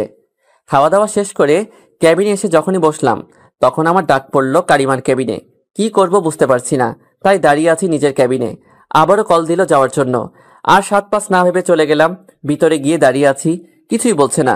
তাই আমি বললাম, ম্যাম ডেকেছেন, কিছু বলবেন? কেন ডেকেছি? বলে কি দোষ করে ফেলেছি? ছি ছি ম্যাম, আমি তা বলিনি। কেন ডেকেছেন বললে তাড়াতাড়ি যেতে পারতাম। তাড়াতাড়ি গিয়ে কি করবে? ওই ডাইনি ইভার সাথে গল্প করবে? ম্যাম কি বলছেন বুঝতে পারছি না, হাতে অনেক কাজ আছে। কাজ থাকলে পরে করবে, এখন আমি ডেকেছি, কোনো কথা বলবে না। আমাকে বসতে বলল। আমিও চেয়ার টেনে বসে পড়লাম। কারিমা উঠে এসে আমার পাশে চেয়ার টেনে বসলো আর এক প্যাকেট বিরিয়ানি বের করলো আর একটা প্লেটে রাখলো। নাও, খাও। কি বলছেন ম্যাম? এইগুলো আপনার জন্য, আমি কেন খাবো? খেতে বলেছি, খাও, বেশি কথা বলবে না। ম্যাম, এসব আমার খাবার, আমার পেটে হজম হবে না, বদহজম হবে। আপনি খান। আমি খেতে বলছি, খাও। ম্যাম, আমি খেতে পারবো না। বলতে না বলতেই এক ধাক্কায় সব খাবার ফেলে দিল। সব রাগ খাবারের উপর দিয়ে দিল আর আমার দিকে একদম নরম ভাবে তাকালো। ম্যাম কি করলেন এইসব? তাহলে তুমি খেলে না কেন? ম্যাম, আমার খাওয়া না খাওয়া দিয়ে আপনার কি আসে যায়? আর তাছাড়া অফিসে আরো অনেকে কাজ করে, খাওয়ালে সবাইকে খাওয়ান, আমাকে এইভাবে ডেকে কেন খাওয়াচ্ছেন? তুমি আর সবাই এক না। বুঝলাম না ম্যাম, আর বুঝতেও চাচ্ছি না। আর যদি কোনো কাজ থাকে বলেন, নয়তো আমি যাচ্ছি। দেখি কারিমার চোখ টলমল করছে জলে, তাতে আমার কি? আমি আর কিছু না বলে চলে এলাম আমার ক্যাবিনে আর কাজে মন দিলাম। বিকালে ইভা কফি খাওয়ার জন্য ডাকলো। যাবো না বললেও না শুনে নিজে কফি নিয়ে আসলো আমার ক্যাবিনে। কি আর করার, খেতেই হলো। এইসব আবার কারিমা দেখছে। একটু পরে আবার ডাক পড়লো। ধুর, ভাল লাগে না, যাই দেখি আবার কি নমুনা দেখাই। চলে গেলাম ক্যাবিনে। ভিতরে ঢুকতেই ও নিজে উঠে এসে আবার শার্টের কলার ধরে টেনে নিয়ে চেয়ারে বসালো। ম্যাম, ম্যাম কি করছেন? এভাবে ধরছেন কেন? কেন? আমি ধরলেই দোষ, তাই না? আর ওই ডাইনিটা তোকে টেনে নিয়ে যায়, আবার কফি খাওয়ায়, এইসব ভালো লাগে, তাই না? ম্যাম কি বলছেন এইসব? কারিমার চোখ দিয়ে যেন আগুন বের হচ্ছে। কি বলছি মানে? বুঝতে পারছিস না? ওর সাথে তোর এত কিসের ঘষাঘষি? হ্যাঁ, কফি খাওয়ার দরকার হলে আমাকে বলবি। আপনাকে কেন বলবো? আর আমি ওর সাথে যা মন চাই তাই করি, তাতে আপনার কি? আমার সব। আমি বলছি তুই আর ওর সাথে বেশি কথা বলবি না। এখন এই নে, কফি খা। ম্যাম, এখন কফি খাবো না। ও, তোমার তো আবার ইভার হাতের কফি খেতে হবে, তাই না? ম্যাম, সব কথাই ইভাকে কেন টানছেন? সব নষ্টের মূল ওই ইভা। ওর কথা বলবো না তো কার কথা বলবো? এখন বেশি কথা না বলে কফি খাওয়া শুরু করো। কিছু বলতেই দিচ্ছে না। বুঝছি, কফি না খাইয়ে ছাড়বে না। বাধ্য হয়ে খেতে হলো। খাওয়া শেষ করে চলে যেতে গেলাম। এই, আমি তোমাকে যেতে বলেছি? জি না ম্যাম, কিন্তু আমি এখন কি করব? এইখানেই বসে থাকবে, আবার কফি খাও। আবারও 1 কাপ কফি দিব? সব রাগ এখন এই বেচারা কফির উপরে ঝাড়ছে আর আমাকে শাস্তি দিচ্ছে। কিছু করার নেই, মেনে নিতেই হবে। তাই খাওয়া শুরু করলাম। এক এক করে 5 কাপ কফি খাওয়ালো আর পাক্কা একটা 30 মিনিট বসিয়ে রাখলো। যেতেও দিচ্ছে না, আবার কিছু বলছেও না। অবশেষে মুক্তি পেলাম। এক দৌড়ে বাহিরে গেলাম আর নিজের ক্যাবিনে গিয়ে বসে পড়লাম। ছুটি হয়ে গেল আর আমি সোজা বাসায় চলে গেলাম। এইভাবে যাচ্ছে আমার অফিস। প্রতিদিনই এমন করবে। লাঞ্চের সময় হলেই তার ক্যাবিনে ডেকে নিয়ে খাওয়াবে। না খেলে আর রক্ষে নেই, ভাঙচুর শুরু করে দেয়। ভয়ে না খেয়েও পারি না। অফিসে কোনো মেয়ের সাথে কথা বলতে দেখলেই আমার অবস্থা খারাপ। আর বিশেষ করে ইভার সাথে তো একদমই না। সব সময় চোখে চোখে রাখে, আড়াল হতে দেয় না। একদিন অফিসে বসে আছি, একটা নতুন মেয়ে জয়েন করেছে। ওর কাজে একটু সমস্যা হয়েছে। কেউ একজন আমাকে দেখিয়ে দিল আর সে আমার কাছে আসলো। আমিও কাজগুলো বুঝিয়ে দিলাম। তারপরে পরিচয় হয়ে কিছুক্ষণ কথা বললাম আর একটা মজার কথা বলল মেয়েটা। সেইটা নিয়ে হাসাহাসি করছিলাম। তখনই কারিমার ক্যাবিনে ডাক পড়ল, সাথে সাইমাকেও যেতে বলল। মেয়েটার নাম সাইমা। চলে গেলাম তার ক্যাবিনে। দুইজনে বসে আছি। তখন কারিমা বলল, এই মেয়ে, তুমি আকাশের ক্যাবিনে কি করছিলে? ম্যাম, একটা কাজ ঠিক করতে গিয়েছিলাম। কাজ ঠিক করতে গেছিলে নাকি হাসাহাসি করতে গেছিলে? সব জানি। ম্যাম। আকাশ, তুমি চুপ করে থাকো, তুমি পরে বলবে। তো সাইমা, তোমার কাজে সমস্যা হলে আমার কাছে আসবে, তুমি ওর কাছে কেন গেলে? ম্যাম, সামান্য একটা সমস্যা হচ্ছিল, ভাবলাম এইটার জন্য আপনার কাছে যাব, তাই একজন আকাশ ভাইয়ার কথা বলল।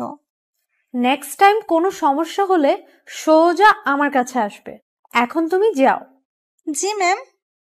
সাইমা চলে গেল আর কারিমা আমার দিকে চোখ দিয়ে আগুন ঝরছে। কিছু বলছেও না, আবার কিছু বলতে দিচ্ছেও না। কিছুক্ষণ পরে নিজেই বলতে শুরু করলো, তোমাকে বারণ করছিলাম কোনো মেয়ের দিকে তাকাবে না, আর কথা বলা দূরের কথা। ম্যাম আসলে। আসলে নকলে কিছু নেই, আর যেন না দেখি। জি ম্যাম। আর একটা কথা, এখন থেকে আমাকে আপনি আপনি করে বলবে না, তুমি করে বলবে, আর নাম ধরে ডাকবে।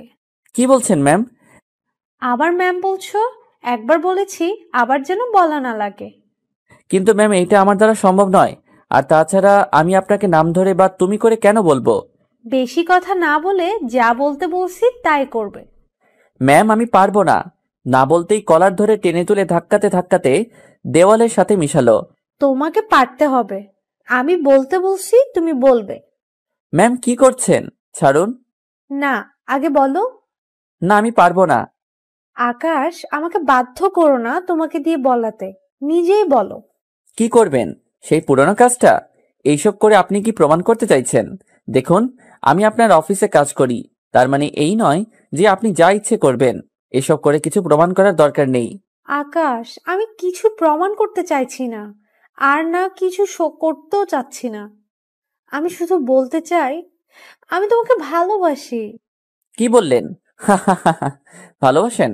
দেখুন ম্যাম, এসব নিয়ে মজা করবেন না, আর আমাকে ছাড়ুন। আমি সত্যি তোমাকে অনেক ভালোবাসি। তাই নাকি?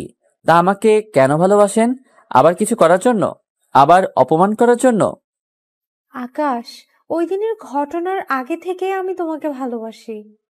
ওই দিন তোমাকে আর ইভাকে একসাথে দেখে জানি না নিজের মধ্যে কি হয়ে গেছিল, তাই কি থেকে কি করেছিলাম, তখন শুধু এইটুকুই ভেবেছিলাম, আমি তোমাকে হারাতে পারবো না, সবার থেকে আলাদা করে রাখবো তোমায়।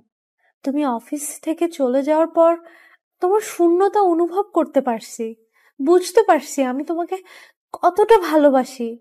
আকাশ, ওই দিনের জন্য তুমি আমাকে যেই শাস্তি দিবে আমি সব মেনে নিব, কিন্তু প্লিজ আমাকে ভালোবেসে দেখো, কখনো তোমাকে কষ্ট পেতে দিব না। এতক্ষণ শুধু শুনছিলাম। আমি কিছু না বলে জোর করে নিজেকে ছাড়িয়ে চলে আসলাম। কেবিনে বসে আছি, কিছু ভালো লাগছে না। বারবার ওর কথাই মাথায় ঘুরছে। নিজের ক্যাবিনে বসে ভাবছি, কি বললো কারিমা? না, এ হতে পারে না। আবার নতুন কোনো কিছু করার জন্য এইসব বলছে। আমি ওর কথা বিশ্বাস করব না। নিজের কাজে মন দিলাম। কাজ শেষে অফিস থেকে বের হব, গেটে গিয়ে দেখি কারিমা দাঁড়িয়ে আছে। প্রথমে ওর সামনে দিয়ে যেতে যাচ্ছিলাম না, পরে ভাবলাম হয়তো কোনো কাজে দাঁড়িয়ে আছে, তাই ওর দিকে না তাকিয়েই বের হয়ে যাচ্ছিলাম। তখন পেছন থেকে ডাক দিল, জি ম্যাম, কিছু বলবেন? আকাশ, এখন অন্তত তুমি করে বলো, এখন তো অফিস টাইম না। ম্যাম, অফিস টাইম না হলে কি? আপনি আমার বস, আপনাকে আপনি করেই বলে ভালো। না, তুমি আমাকে এখনই তুমি করেই বলবে। ম্যাম বাদ দিন, আমি এখন যাব। আকাশ, আমার গাড়িটা নষ্ট হয়ে গেছে, একটা রিক্সার দরকার। আচ্ছা ম্যাম, বলে একটা রিক্সা এনে দিলাম। তুমি উঠো, তোমাকে নামিয়ে দিয়ে আসি। ম্যাম কি বলছেন? আপনি যান, আমি অন্য রিক্সা নিয়ে চলে যাব। আমি তোমাকে উঠতে বলছি। সরি ম্যাম, বলেই হাঁটা শুরু করলাম। পেছন থেকে অনেক ডাকলো, কিন্তু শুনলাম না। চলে গেলাম বাসায়। পরের দিন অফিসে কাজ করছিলাম, তখন ইভা আসলো। কেমন আছো আকাশ? এই তো ভালো, তুমি? ভালো, কিন্তু ইদানিং দেখছি ম্যাম তোমার উপরে একটু বেশি যত্নবান। কই না তো। বুঝি বুঝি। আরে কিছু না, তা তোমার কি খবর? এই তো চলছে। ভালো। আচ্ছা চলো কফি খেয়ে আসি। কি বললে? আবার বলো তো। কেন? না মানে, এতদিন আমি তোমাকে জোর করেও নিতে কষ্ট হয়ে যেত, আর আজকে তুমিই বলছো।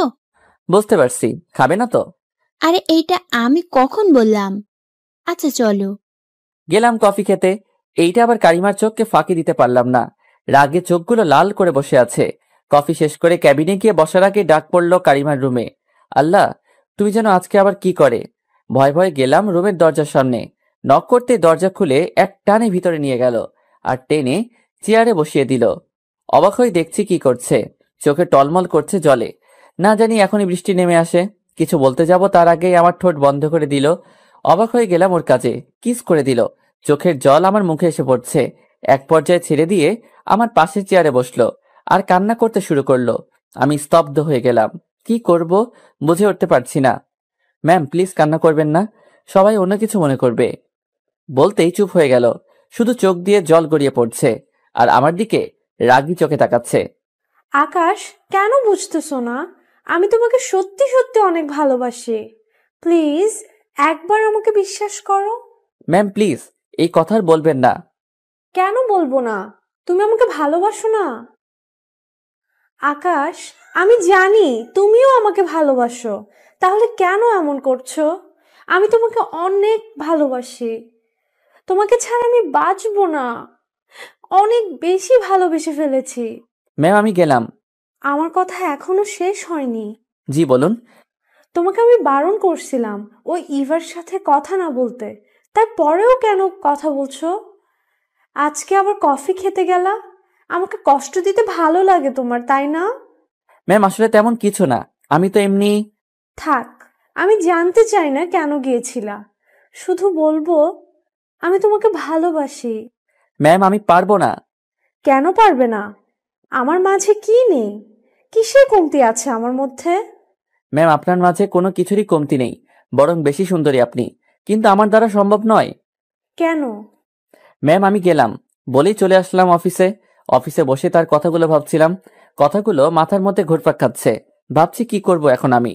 কারিমা কি সত্যি আমাকে ভালোবাসে, নাকি আবার আমার সাথে? না না, আমি আর ওকে বিশ্বাস করতে পারবো না। অফিস টাইম শেষে বের হলাম, আবারও কালকের মতোই দাঁড়িয়ে আছে। আমাকে দেখেই ডাক দিল। আমি কিছু না বলে চলে যাচ্ছিলাম, তখন ওর গাড়ি নিয়ে আমার সামনে আসলো আর গাড়ি থেকে নেমে আমার হাতটা ধরলো। ম্যাম কি করছেন? চলো গাড়িতে, আমি তোমাকে নামিয়ে দিয়ে আসবো। কি বলছেন ম্যাম? আমি রিক্সা নিয়ে চলে যাব। আমি বলছি তোমাকে গাড়িতে উঠতে। আমাকে কিছু বলতে না দিয়েই গাড়িতে জোর করে বসালো, আর ও গাড়িতে বসে চালাতে শুরু করলো। কি আর করার, যেতেই হলো। গাড়ি চলছে, আমি কিছু বলছি না দেখে ও বলল, চুপ করে আছো কেন? ম্যাম কি বলবো খুঁজে পাচ্ছি না। আকাশ প্লিজ আমাকে তুমি করে বলো, তোমার এই আপনি আপনি ডাক আমি নিতে পারি না। ম্যাম আমি পারবো না। আকাশ, আমি তোমাকে ভালোবাসি, কেন বিশ্বাস করছো না? না ম্যাম, আর বিশ্বাস করলে কি হবে? একবার বিশ্বাস করে দেখো, আমি তোমার জন্য সবকিছু করতে পারবো। সত্যি তো? ভেবে বলেন। হ্যাঁ, আমি তোমার জন্য সব করতে পারবো। তাহলে এখনই সব ছেড়ে আমার সাথে চলে আসতে হবে। সব ছেড়ে আমার ঘরে থাকবেন বিয়ে করে, আমি যেইভাবে রাখবো সেইভাবেই থাকতে হবে, পারবেন? হঠাৎ গাড়ি থামালো। আমি এখনই সব ছেড়ে দিলাম, চাই না তোমাকে ছাড়া অন্য কিছু, আমি শুধু তোমাকে চাই। ম্যাম, পাগলামি করবেন না। এই যে এখন যা বলছেন তা ক্ষণিকের জন্য। কিছুদিন গেলে যখন দেখবেন আপনার চাহিদা মতো আমি কিছুই দিতে পারছি না, তখন এই ভালোবাসা আর থাকবে না। তাই এসব পাগলামি বাদ দিয়ে আমাকে নামিয়ে দিন, আর আপনি বাসায় যান। না, আমি বাসায় যাব না, আমি এখন তোমার সাথে তোমার বাড়িতে যাব। কি বলছেন ম্যাম, পাগল হয়ে গেছেন নাকি?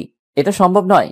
আমি কিচ্ছু জানি না, আমি শুধু জানি আমি তোমাকে ভালোবাসি আর তোমার হাত ধরেই বাঁচবো। এ কিসের মধ্যে পড়লাম? এ তো দেখছি উঠে পড়ে লাগছে। আচ্ছা ম্যাম, আপনি বাসায় যান, আমি আপনাকে ভালোবাসবো। এখন তো পাগলামি বন্ধ করেন। আমি বিশ্বাস করি না। কেন? আমি বলছি তাতেও বিশ্বাস করছেন না কেন? তাহলে এখনই আমাকে তুমি করে ডাকো। এখনই বলতে হবে? হ্যাঁ, এখনই। আচ্ছা, এখন তুমি বাসায় যাও। ওকে। বলেই আমাকে জড়িয়ে ধরলো। তাড়াতাড়ি ছাড়িয়ে নিয়ে বের হয়ে গেলাম গাড়ি থেকে। কি হলো, নামলে কেন? বাসায় চলে আসছি। ও, তুমি এখানে থাকো? তাহলে চলো তোমার রুমে গিয়ে ঘুরে আসি।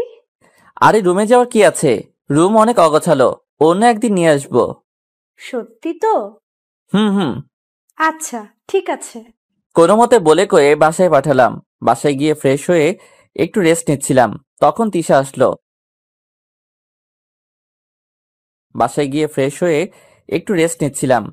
তিশা আসলো। আর এসেই বই বের করলো। আমি তো অবাক, যে মেয়েকে বলে বলে বই বের করাইতে হয় সে এসে আজকে বই বের করে নিল। বাহ, আজকে বলার আগেই বই বের করছো, ভালো। তিশা কিছু বলল না, চুপ করে আছে।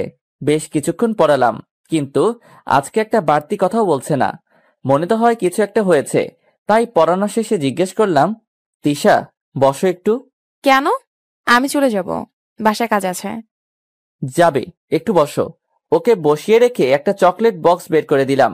তিশা চকলেট অনেক পছন্দ করে, কিন্তু চকলেট দেওয়ার পরেও নিতে চাচ্ছে না। আমি চকলেট খাওয়া ছেড়ে দিয়েছি, আর খাবো না। সত্যি? হুম। তাহলে আমি একাই খাবো? আমি গেলাম ভাইয়া। আরে বসো, কথা বলবো বলেই তো দাঁড় করালাম। সত্যি করে বলবে আমি যা জিজ্ঞেস করব? আপনাকে কেন বলবো? বলবে না? আচ্ছা বলবো, বলেন। কি হয়েছে, মন খারাপ? না তো, মন খারাপ কেন হবে? আমি ভালো আছি, মনও ভালো আছে। হ্যাঁ ভালো আছো, কিন্তু মন ভালো নেই, তাই তো? কেউ বকা দিছে? আমাকে বলো। না। তাহলে কি হয়েছে? কিছু না, আমি গেলাম। আচ্ছা যাও, আর এই চকলেট নিয়ে যাও। চকলেট না নিয়ে চলে যাচ্ছিল, কিছু দূর গিয়ে ফিরে তাকালো। কিছু বলবে? আচ্ছা, ওই মেয়েটা কি আপনার গার্লফ্রেন্ড? কোন মেয়ে? জানেন না মনে হয়, যে আপনাকে বাসার সামনে নামিয়ে দিয়ে গেল? আরে না, গার্লফ্রেন্ড হবে কেন? উনি আমার অফিসের বস। অফিসের বস নিজের গাড়িতে করে সবাইকে বাসায় নামিয়ে দিয়ে আসে, তাই না? এমন করে বলছো কেন? সত্যি তো বললাম, উনি আমার বস। ভালো। এইবার উঠে গিয়ে ওর গালে হাত রেখে বললাম, আমার ছাত্রী, এইভাবে মুখ গোমরা করে থাকলে একদম ভালো দেখায় না। কি হয়েছে? কেউ কিছু বলেছে তোমাকে? না। তাহলে? আপনি আর ওই মেয়েটার সাথে কখনো একসাথে কোথাও যাবেন না। কিন্তু কেন, সেটা তো বলো। আমি বলছি তাই। আচ্ছা যাব না, এবার খুশি? হুম। নাও। চকলেট বক্স হাতে দিতেই এইবার নিয়ে নিল।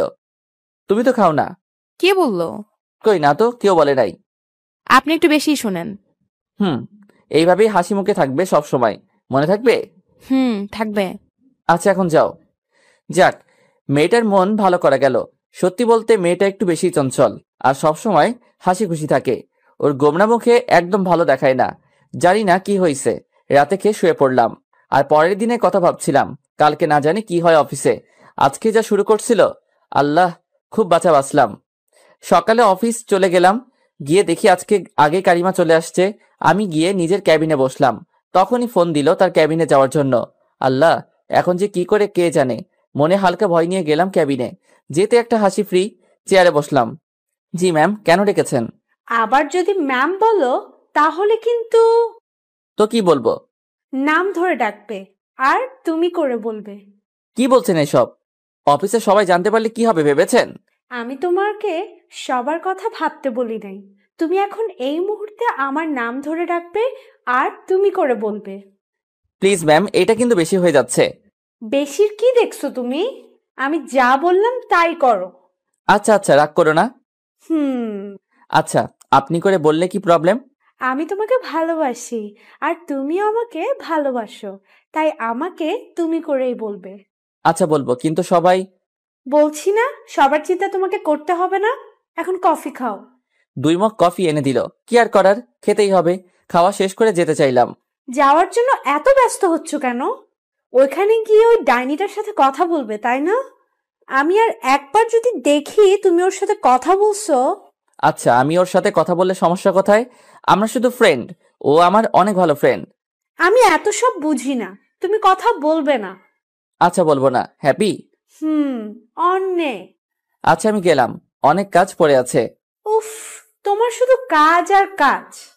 কি করব বলো, কাজ করি বলেই তো আমাকে বেতন দাও। হইছে, এত ভালো হওয়ার দরকার নাই। ধুর, আমি গেলাম। আচ্ছা যাও, কিন্তু লাঞ্চ টাইমে কোথাও যাবে না, সোজা আমার এখানে চলে আসবে। আমাকে যেন ফোন দিতে না হয়। সেটা দেখা যাবে। আর কথা না বাড়িয়ে বেরিয়ে আসলাম। উফ, পাগল করে দিচ্ছিল, কিন্তু কেন যেন ওর পাগলামোগুলো অনেক ভালো লাগছিল। তাহলে কি আমিও ওকে ভালোবেসে ফেললাম? না, এটা সম্ভব নয়। আমি ভালোবাসলেও এর কোনো ভবিষ্যৎ নেই। আমি ভালোবাসতে পারবো না। সব চিন্তা মাথায় ঘুরপাক খাচ্ছে, কি করব বুঝতে পারছি না। এর মধ্যে কাজ করছিলাম। 1 সপ্তাহ পরে অফিসে বসে কাজ করছিলাম, তখন ইভা আসলো আমার ক্যাবিনে। কি খবর মিস্টার আকাশ? খুব ভালোই চলছে প্রেম, তাই না? ধুর, কি বলো এইসব, এর মধ্যে আমি নেই। হ্যাঁ, সব জানি আমি। ভালো। এখন বলো তোমার কি খবর? খুবই ভালো। ভালো থাকা ভালো, কিন্তু এত বেশি ভালো আছো, নিশ্চয়ই কোনো কারণ আছে, বলো। না, কিছু না। আরে এত লজ্জা পাচ্ছ কেন? তার মানে প্রেমে পড়ছো? কে সেই হতভাগা? ওই, হতভাগা বলছো কেন? তাই তো, তুমি যার কপালে আছো তার জীবন তো শেষ। এইভাবে বলতে পারলা? আরে আমি মজা করলাম, তুমি সিরিয়াস নিচ্ছ কেন? আমিও মজা করলাম। এই জন্যই বলেছিলাম। আচ্ছা বলো, কে সে? নীরব। নীরব? হারামিটা আমাকে কিছু বললো না এখনো। তা কবে থেকে শুরু হলো? এই তো কয়েকদিন। ট্রিট কই আমার? দিব তো। কবে? কারিমা ম্যামের বার্থডের পরের দিন। সেটা কবে? মানে, তুমি মনে হয় জানো না?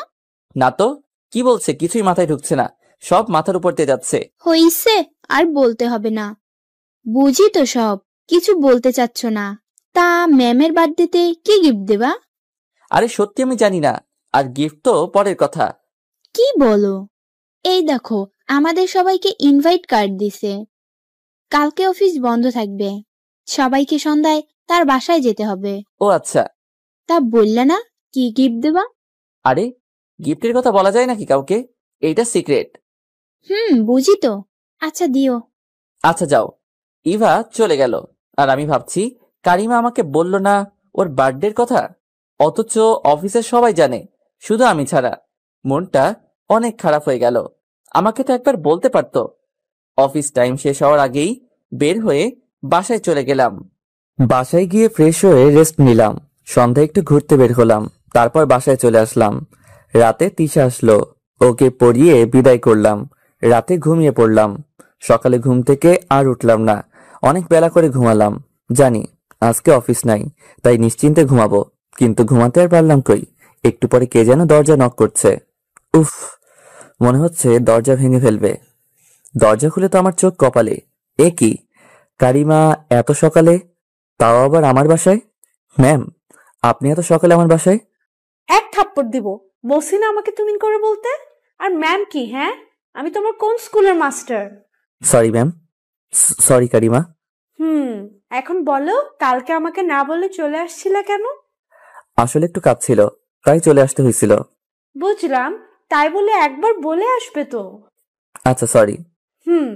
কিন্তু তুমি এভাবে দাঁড়িয়ে আছো কেন? ভিতরে যেতে দিবে না নাকি? হ্যাঁ আসো, ভিতরে নিয়ে বসতে দিলাম। এই, তুমি এত অগোছালো কেন? কই, সব ঠিকই তো আছে। ঠিক আছে তাই না? তোমার প্যান্ট চেয়ারের উপরে, বিছানার চাদরের কি অবস্থা, ঠিক করো না কেন? এই তো, যেখানে আমি থাকবো সেই জায়গাটা আগে মানুষের থাকার মতো করে নেই। মানে এখানে মানুষ থাকে না নাকি? মানুষ থাকে এখানে, মানুষ থাকলে এই অবস্থা হতো না। আমার রুম এর থেকে ভালো দরকার নেই। এখন থেকে এটা আমার রুম, তাই আমি যা বলবো তাই হবে। আচ্ছা শুনো, সন্ধ্যায় রেডি থেকো, আমি গাড়ি পাঠিয়ে দিব, চলে আসবে। কেন? আজকে আমার বার্থডে, সন্ধ্যায় বাসায় চলে আসবে, ভুল যেন না হয়। না মানে আজকে আমার একটা কাজ আছে, বিকেলে এক জায়গায় যেতে হবে। মানে? আমি কিছু জানি না। সন্ধ্যার আগেই তুমি ওইখানে থাকবে, নয়তো তোমার খবর আছে। আমার কাজ।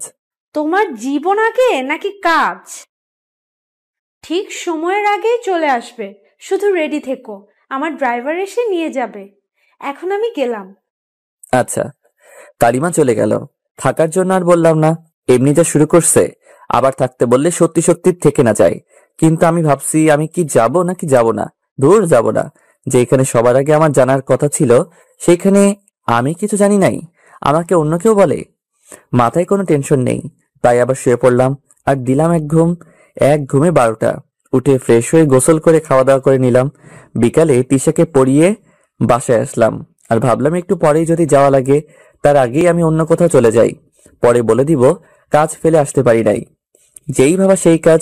রেডি হয়ে বের হতে যাব তখন একটা গাড়ি এসে থামলো গেটের সামনে। দেখে আর বুঝতে বাকি রইল না, আমাকে দেখে বলল তার সাথে যাওয়ার জন্য কারিমা পাঠাইছে। আমি ড্রাইভারকে অনেক বুঝিয়ে পাঠালাম আর বলে দিলাম একটা কাজ আছে, সেটা শেষ করে চলে যাব। কোনো মতে বুঝিয়ে সুজিয়ে বাসায় পাঠিয়ে দিলাম। যাক বাঁচলাম বাবা, এখন আর কেউ আসবে না, যাই, আর কোথাও যেতে হবে না। রুমে চলে যাই। রুমে গিয়ে শুয়ে আছি।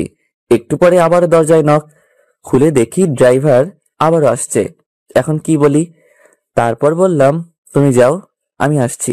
বেচারা ড্রাইভার বলল আমার জন্য নাকি চড় খেয়ে আসছে আর সবাই অপেক্ষা করছে। কেক কাটে নাই এখনো। আমি ওকে আমার গিফটটা দিয়ে বললাম তুমি গিয়ে বলবে আমি কাজটা শেষ করে আসবো, একটু দেরি হবে, আর বলবা কেক কাটার জন্য। আমি এত করে বললাম ড্রাইভারকে, ও যেতেই চাইছে না। পরে দিলাম এক ধমক, আমার ধমক শুনে চলে গেল। যাক এবার বেঁচে গেছি, আর গিফটটাও দিতে পারলাম। আসলে কালকে বিকালে ঘুরতে গেছিলাম তো, তখন ভাবলাম কারিমার বার্থডেতে কিছু একটা তো দেওয়া দরকার, তাই আমার পছন্দের একটা নীল শাড়ি কিনছিলাম। অবশেষে দিতে পারছি। নিশ্চিন্তে বসে ফোন চাপছিলাম। বেশ কিছুক্ষণ পরে আবার দরজায় নক। এইবার সত্যি সত্যি অনেক রাগ উঠে গেল, কারণ আমি বসে গল্প লিখছিলাম, এমন সময় ডিস্টার্ব। গিয়ে দেখি কে এসে এমন করছে। দরজা খুলে যতটা না অবাক হয়েছি তার থেকে বেশি ভয় পেয়ে গেলাম। দরজা খুলে দেখি কারিমা দাঁড়িয়ে আছে, চোখ যেন লাল হয়ে আছে। আরে তুমি এখন এখানে? কেক কাটা শেষ? আসলে একটা কাজে আটকে গেছিলাম তো, তাই যেতে পারিনি। এখন যে অবস্থা দেখছি, তাড়াতাড়ি রেডি না হলে কি যে করবে। রেডি হতেই কোনো কথা না বলে হাত ধরে টেনে নিচে নিয়ে গেল আর গাড়িতে বসালো। গাড়ি চালাতে শুরু করলো। রাস্তায় একটা কথাও বললো না। আমি কথা বলার অনেক ট্রাই করলাম, কিন্তু একটা কথা বললো না। গাড়িটা একটা বড় বাড়ির সামনে নিয়ে রাখলো, পুরো বাড়ি লাইটিং করা।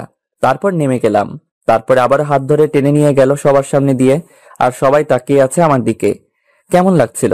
ওর আব্বু আম্মু আমার দিকে তাকিয়ে আছে, না জানি তারা কি ভাবছে। তারপরে কেক রাখা টেবিলের সামনে নিয়ে হাত ছাড়লো। পাশে সবাই আছে, কেক কাটলো। ভাবলাম সবার প্রথমে ওর আব্বু আম্মুকে খাওয়াবে, কিন্তু না, কেকের এক টুকরো হাতে নিয়ে আমাকে খাওয়ালো আর সবার মাঝ থেকে চলে গেল। সবাই শুধু দেখছে ওর কাজ, না জানি ওর আব্বু আম্মু কি ভাবলো। আমিও আস্তে আস্তে সবার মধ্য থেকে বেরিয়ে একটা ফাঁকা জায়গায় চলে গেলাম। একটু পরে দেখি ইভা আসলো এখানে। বাহ, ভালোই তো চলছে তাহলে তোমাদের প্রেম। এইখানে আবার প্রেম দেখলে কোথায়? থাক, আর বলতে হবে না। তোমার জন্য সেই কখন থেকে দাঁড়িয়েছিল, কিন্তু তুমি আসছিলে না। সবাই বলছিল কেক কাটার জন্য, তবুও কেক কাটে নাই। এত ভালোবাসা কোথায় থাকে? আরে দূর, কি বলছো এইসব? হ্যাঁ সত্যি, তোমার জন্য কয়েকবার গাড়ি পাঠানোর পরেও তুমি আসছিলে না দেখে সে নিজেই গেল আর তোমাকে নিয়ে এসে কেক কাটলো। তোমার কপালে এমন একটা মেয়ে জুটলো। সত্যি তোমরা দুজনেই অনেক লাকি। হয়েছে, থাক, আর বলতে হবে না। ওকে, এখন চলো। কোথায়? খাবে না? সবাই খাচ্ছে, চলো। না, আমার ক্ষুধা নেই, তুমি যাও। চলো তো।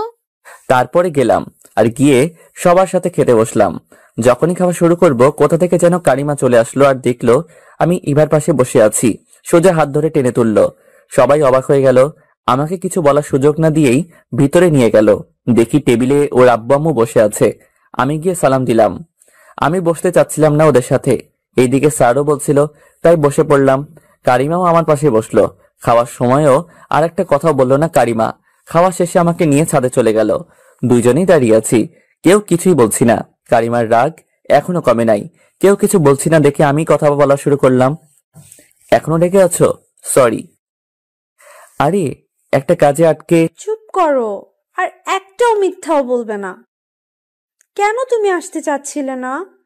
আজকে তুমি না আসলে আমি সত্যি সত্যি কেক কাটতাম না, তাতে যাই হতো। কেন এমন পাগলামি করছো? তোমাকে বোঝাতে পারবো না কতটা ভালোবাসি তোমায়। আর আজকের দিনে তুমি আমার সাথে একবার কথাও বলো নাই। আবার আমি গাড়ি পাঠালাম তবুও তুমি আসলে না। জানি তোমার কাজ ছিল, আর এটাও জানি মিথ্যে বলছো। আকাশ, একটা কথা জিজ্ঞেস করি? তুমি আমাকে ভালোবাসো না? আমি কি দেখতে খারাপ, নাকি আমি তোমার ভালোবাসা পাওয়ার যোগ্য নই? না, তেমন কিছু নয়। তাহলে কেন? তুমি কি সেই দিনের ঘটনার জন্য আমাকে এখনো ক্ষমা করতে পারো নাই? সেইটাও না, আর আমি তোমাকে অনেক আগেই ক্ষমা করে দিছি, আর আমি সেসব ভুলে গেছি। আর কিছু বলার আগে জড়িয়ে ধরলো আমাকে, একদম বাচ্চাদের মতো এসে জড়িয়ে ধরলো আর কান্না শুরু করে দিল। কেঁদে আমার শার্ট ভিজিয়ে দিচ্ছিল। ওর কান্না দেখে নিজের মধ্যেই অনেক খারাপ লাগছিল, আর ভাবছিলাম সত্যিই তো আমি কেন ওকে ভালোবাসতে পারছি না। যে আমাকে এতটা ভালোবাসে তাকে এইভাবে কষ্ট দেওয়াটা ঠিক হচ্ছে না। সত্যি বলতে আমি নিজেও জানি না কেন আমি আমার মনের কথা বলতে পারছি না। সব ভাবনা বাদ দিয়ে বুকে জড়িয়ে নিলাম। ও আমাকে আরো শক্ত করে জড়িয়ে ধরলো। শুরু হলো আমাদের এক নতুন অধ্যায়। কিন্তু এখন মনে হচ্ছে শুরু হওয়ার আগেই সব শেষ হয়ে গেল। কারণ ছাদ থেকে নামার পর স্যার আমাকে ডাক দিয়ে যা বলল, তাতে আমার সত্যি অনেক খারাপ লাগলো। আমি আগেই ভেবেছিলাম এমন কিছু হবে। ছাদ থেকে নিচে নামলাম, তখন কারিমার বাবা আমাকে ডাকলেন। কারিমা, তুমি যাও, আমি একটু আকাশের সাথে কথা বলবো। তারপর বলতে শুরু করলো, আকাশ, তোমাকে যে কথা বলার জন্য ডেকেছি, আশা করি তুমি আমার কথাগুলো মন দিয়ে শুনবে আর আমার কথাগুলো মেনে নেবে। জি স্যার। আকাশ, আমি তোমাকে অনেক ভালো ছেলে ভেবেই জানি, তুমি সত্যি অনেক ভালো ছেলে, কিন্তু কারিমা আমার একমাত্র মেয়ে, আমি সবকিছুই জানি। আমি চাই তুমি কারিমার থেকে দূরে থাকবে। আমি ওর বিয়ে ঠিক করেছি। আশা করি তুমি বুঝতে পেরেছ।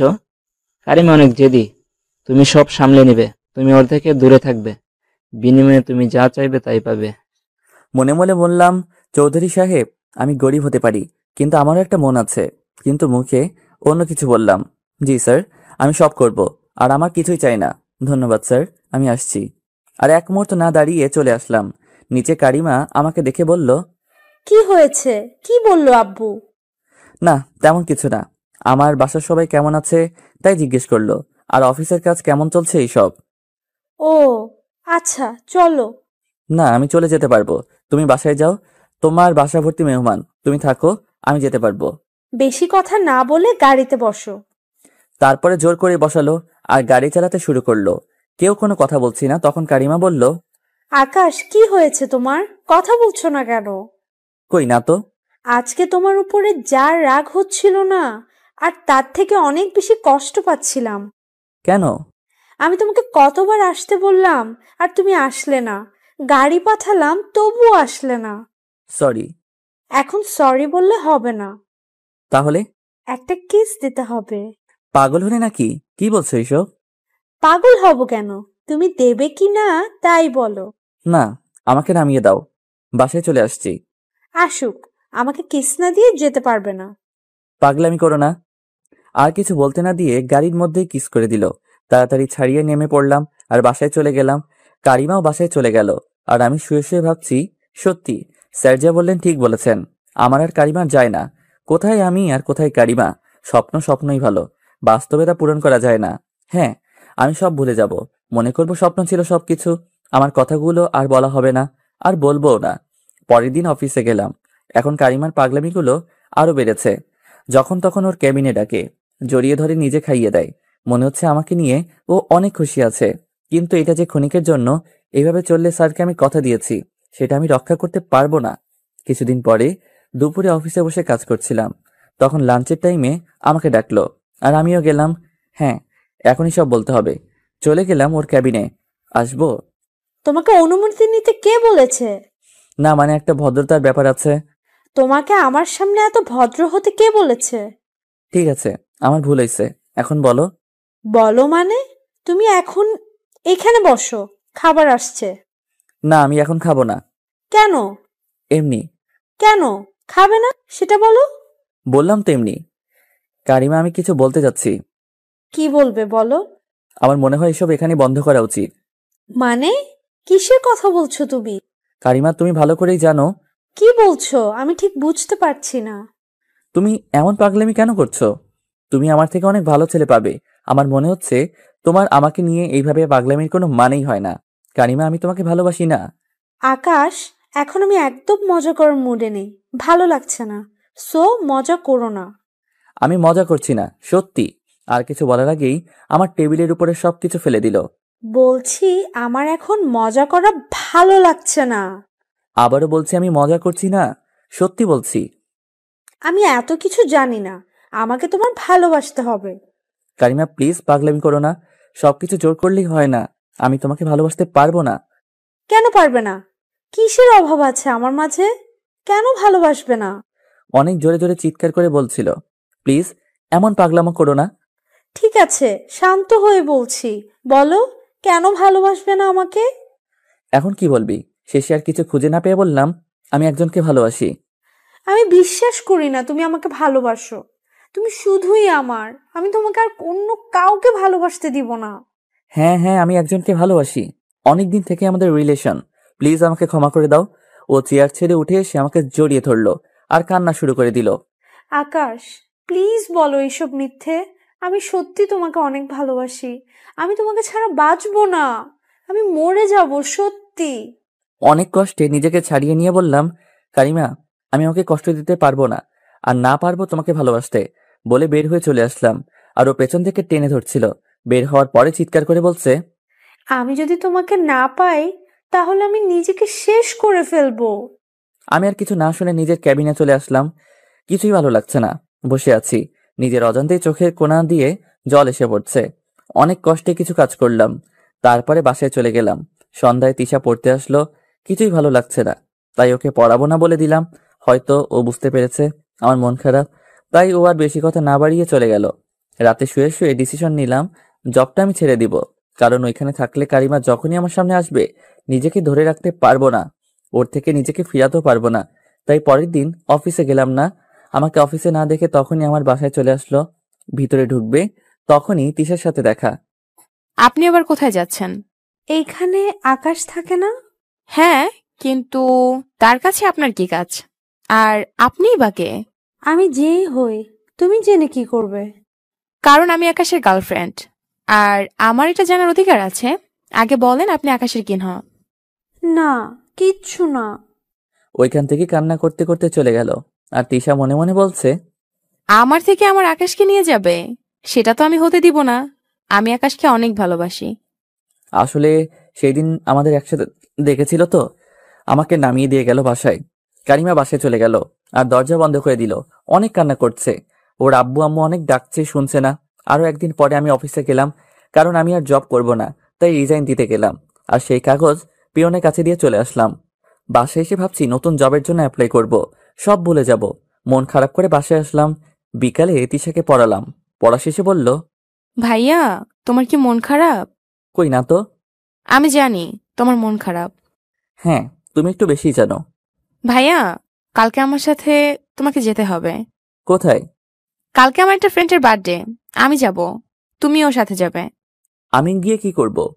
কি করবে মানে? তুমি আমার সাথে যাবে, আমি শুধু সেটাই জানি। আমি যেতে পারবো না, আমার একটু কাজ আছে। আমি কিছু জানি না, তোমাকে যেতেই হবে। বললাম তো যেতে পারবো না, তুমি এখন যাও। তিশা মন খারাপ করে চলে গেল।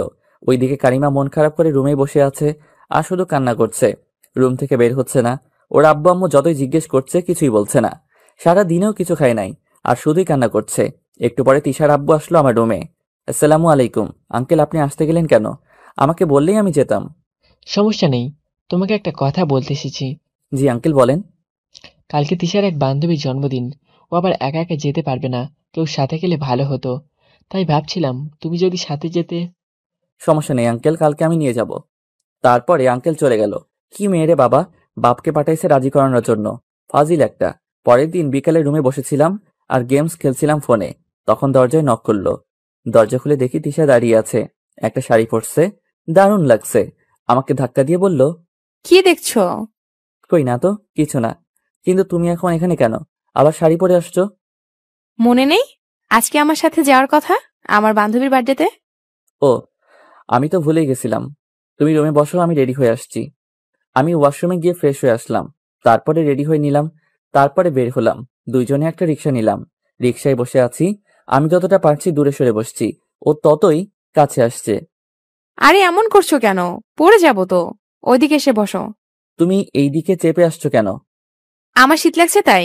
তোমার কোনো সমস্যা? তুমি এদিকে এসে বসো। তারপরে আমার হাত ধরে নিজের দিকে টেনে নিল। রিক্সা থেকে নেমে ভাড়া দিয়ে বাসার ভিতরে গেলাম। তারপরে কেক কেটে সবার সাথে পরিচিত হলাম। ওরা বেশ মজার আর ফাজিল।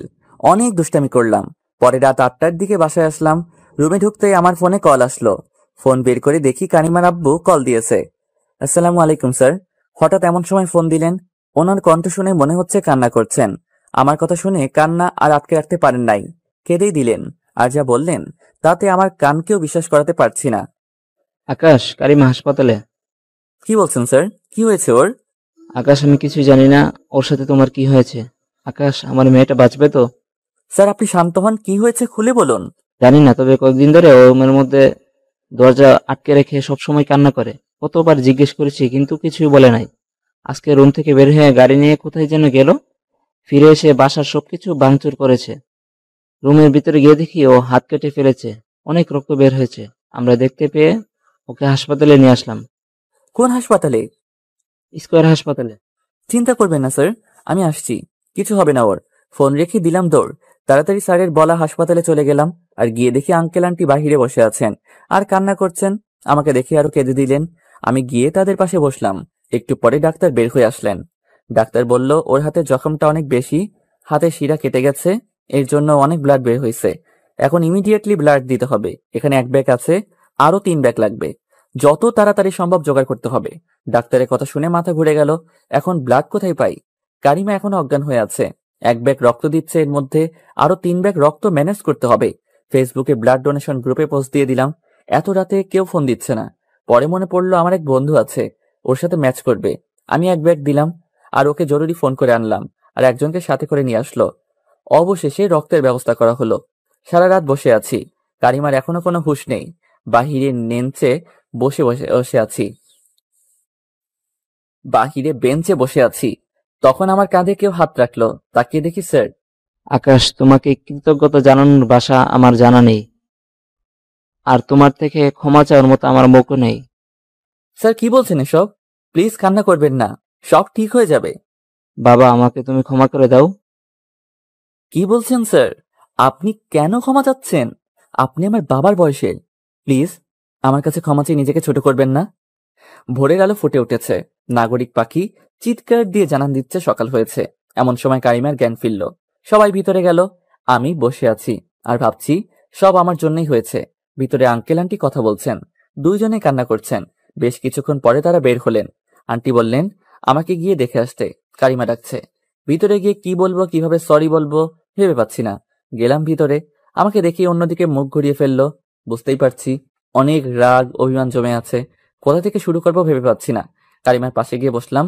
আস্তে করে হাতটা ধরতে গেলাম, এক ঝটকায় হাত সরিয়ে দিল। আবার ধরলাম, আবারও একই অবস্থা। এইবার জোর করে ধরলাম আর আমার দিকে এমন একটা লুক দিল, আমি তো ভয় পেয়ে গেছিলাম। ভাগ্যিস ডান হাত কাটা ছিল, তা না হলে এক চর তো বানতি হে। দ্বিতীয় এক চর। যেই পরিমাণ রাগ করছে, রাগী চোখে তাকালে কি হবে, তবু চোখে স্পষ্ট কান্নার জল। আমার হাত ছাড়ো। খাইছে আমারে। এত রাগ করছে, কিন্তু এত রাগ করার কারণ কি? না, ছাড়বো না। ছাড়তে বলছি। না, ছাড়বো না। কেন বাঁচিয়েছিস? মরে যেতাম, তোদের সবাইকে ভালো থাকতে দিতাম। আমি কিছু বলছি না। যেই পরিমাণ রাগ করছে, না জানি কাটা হাতেই মেরে দেয় একটা। এখানে কেন তুই? আমার সামনে থেকে এখনই যা, নয়তো আমি সত্যি সত্যি আবার হাত কেটে ফেলবো। সরি। সরি? কিসের সরি? কেন সরি বলছেন আপনি? তুই যা এখান থেকে, তোকে দেখলে এখন আমার রাগ হচ্ছে। হায়রে, কি বলছে নিজেও জানে না। একবার তুই আবার আপনি। চলে যাব আমি? এখনই যা। ওকে, চলে যাচ্ছি, কিন্তু তার আগে সরি। সরি কেন? কারণ আমি আপনাকে রেখে যেতে পারবো না। তুই যাবি নাকি আমি আবার? আর কিছু বলতে না দিয়ে দিলাম এক কিস করে। ওর চোখ ইয়া বড় বড় করে রাখছে আর এক হাত দিয়ে ছাড়ানোর চেষ্টা করছে, কিন্তু আমি ছাড়লে তো যখন দেখলাম একটু চুপ হয়েছে তখন ছাড়লাম। শান্ত করার একটা নিনজা টেকনিক আপনাদেরকে বলে দিলাম, আপনারা ট্রাই করতে পারেন। তুই আমাকে কিস করলি কেন? দিলাম আবার কিস, আবার কিছুক্ষণ পরে ছাড়লাম। না, এইবার আর উত্তেজিত হয় নাই। দুইজনই চুপ, কেউ কিছু বলছি না। তাই আমি বলা শুরু করলাম, এত রাগ কিসের তোমার?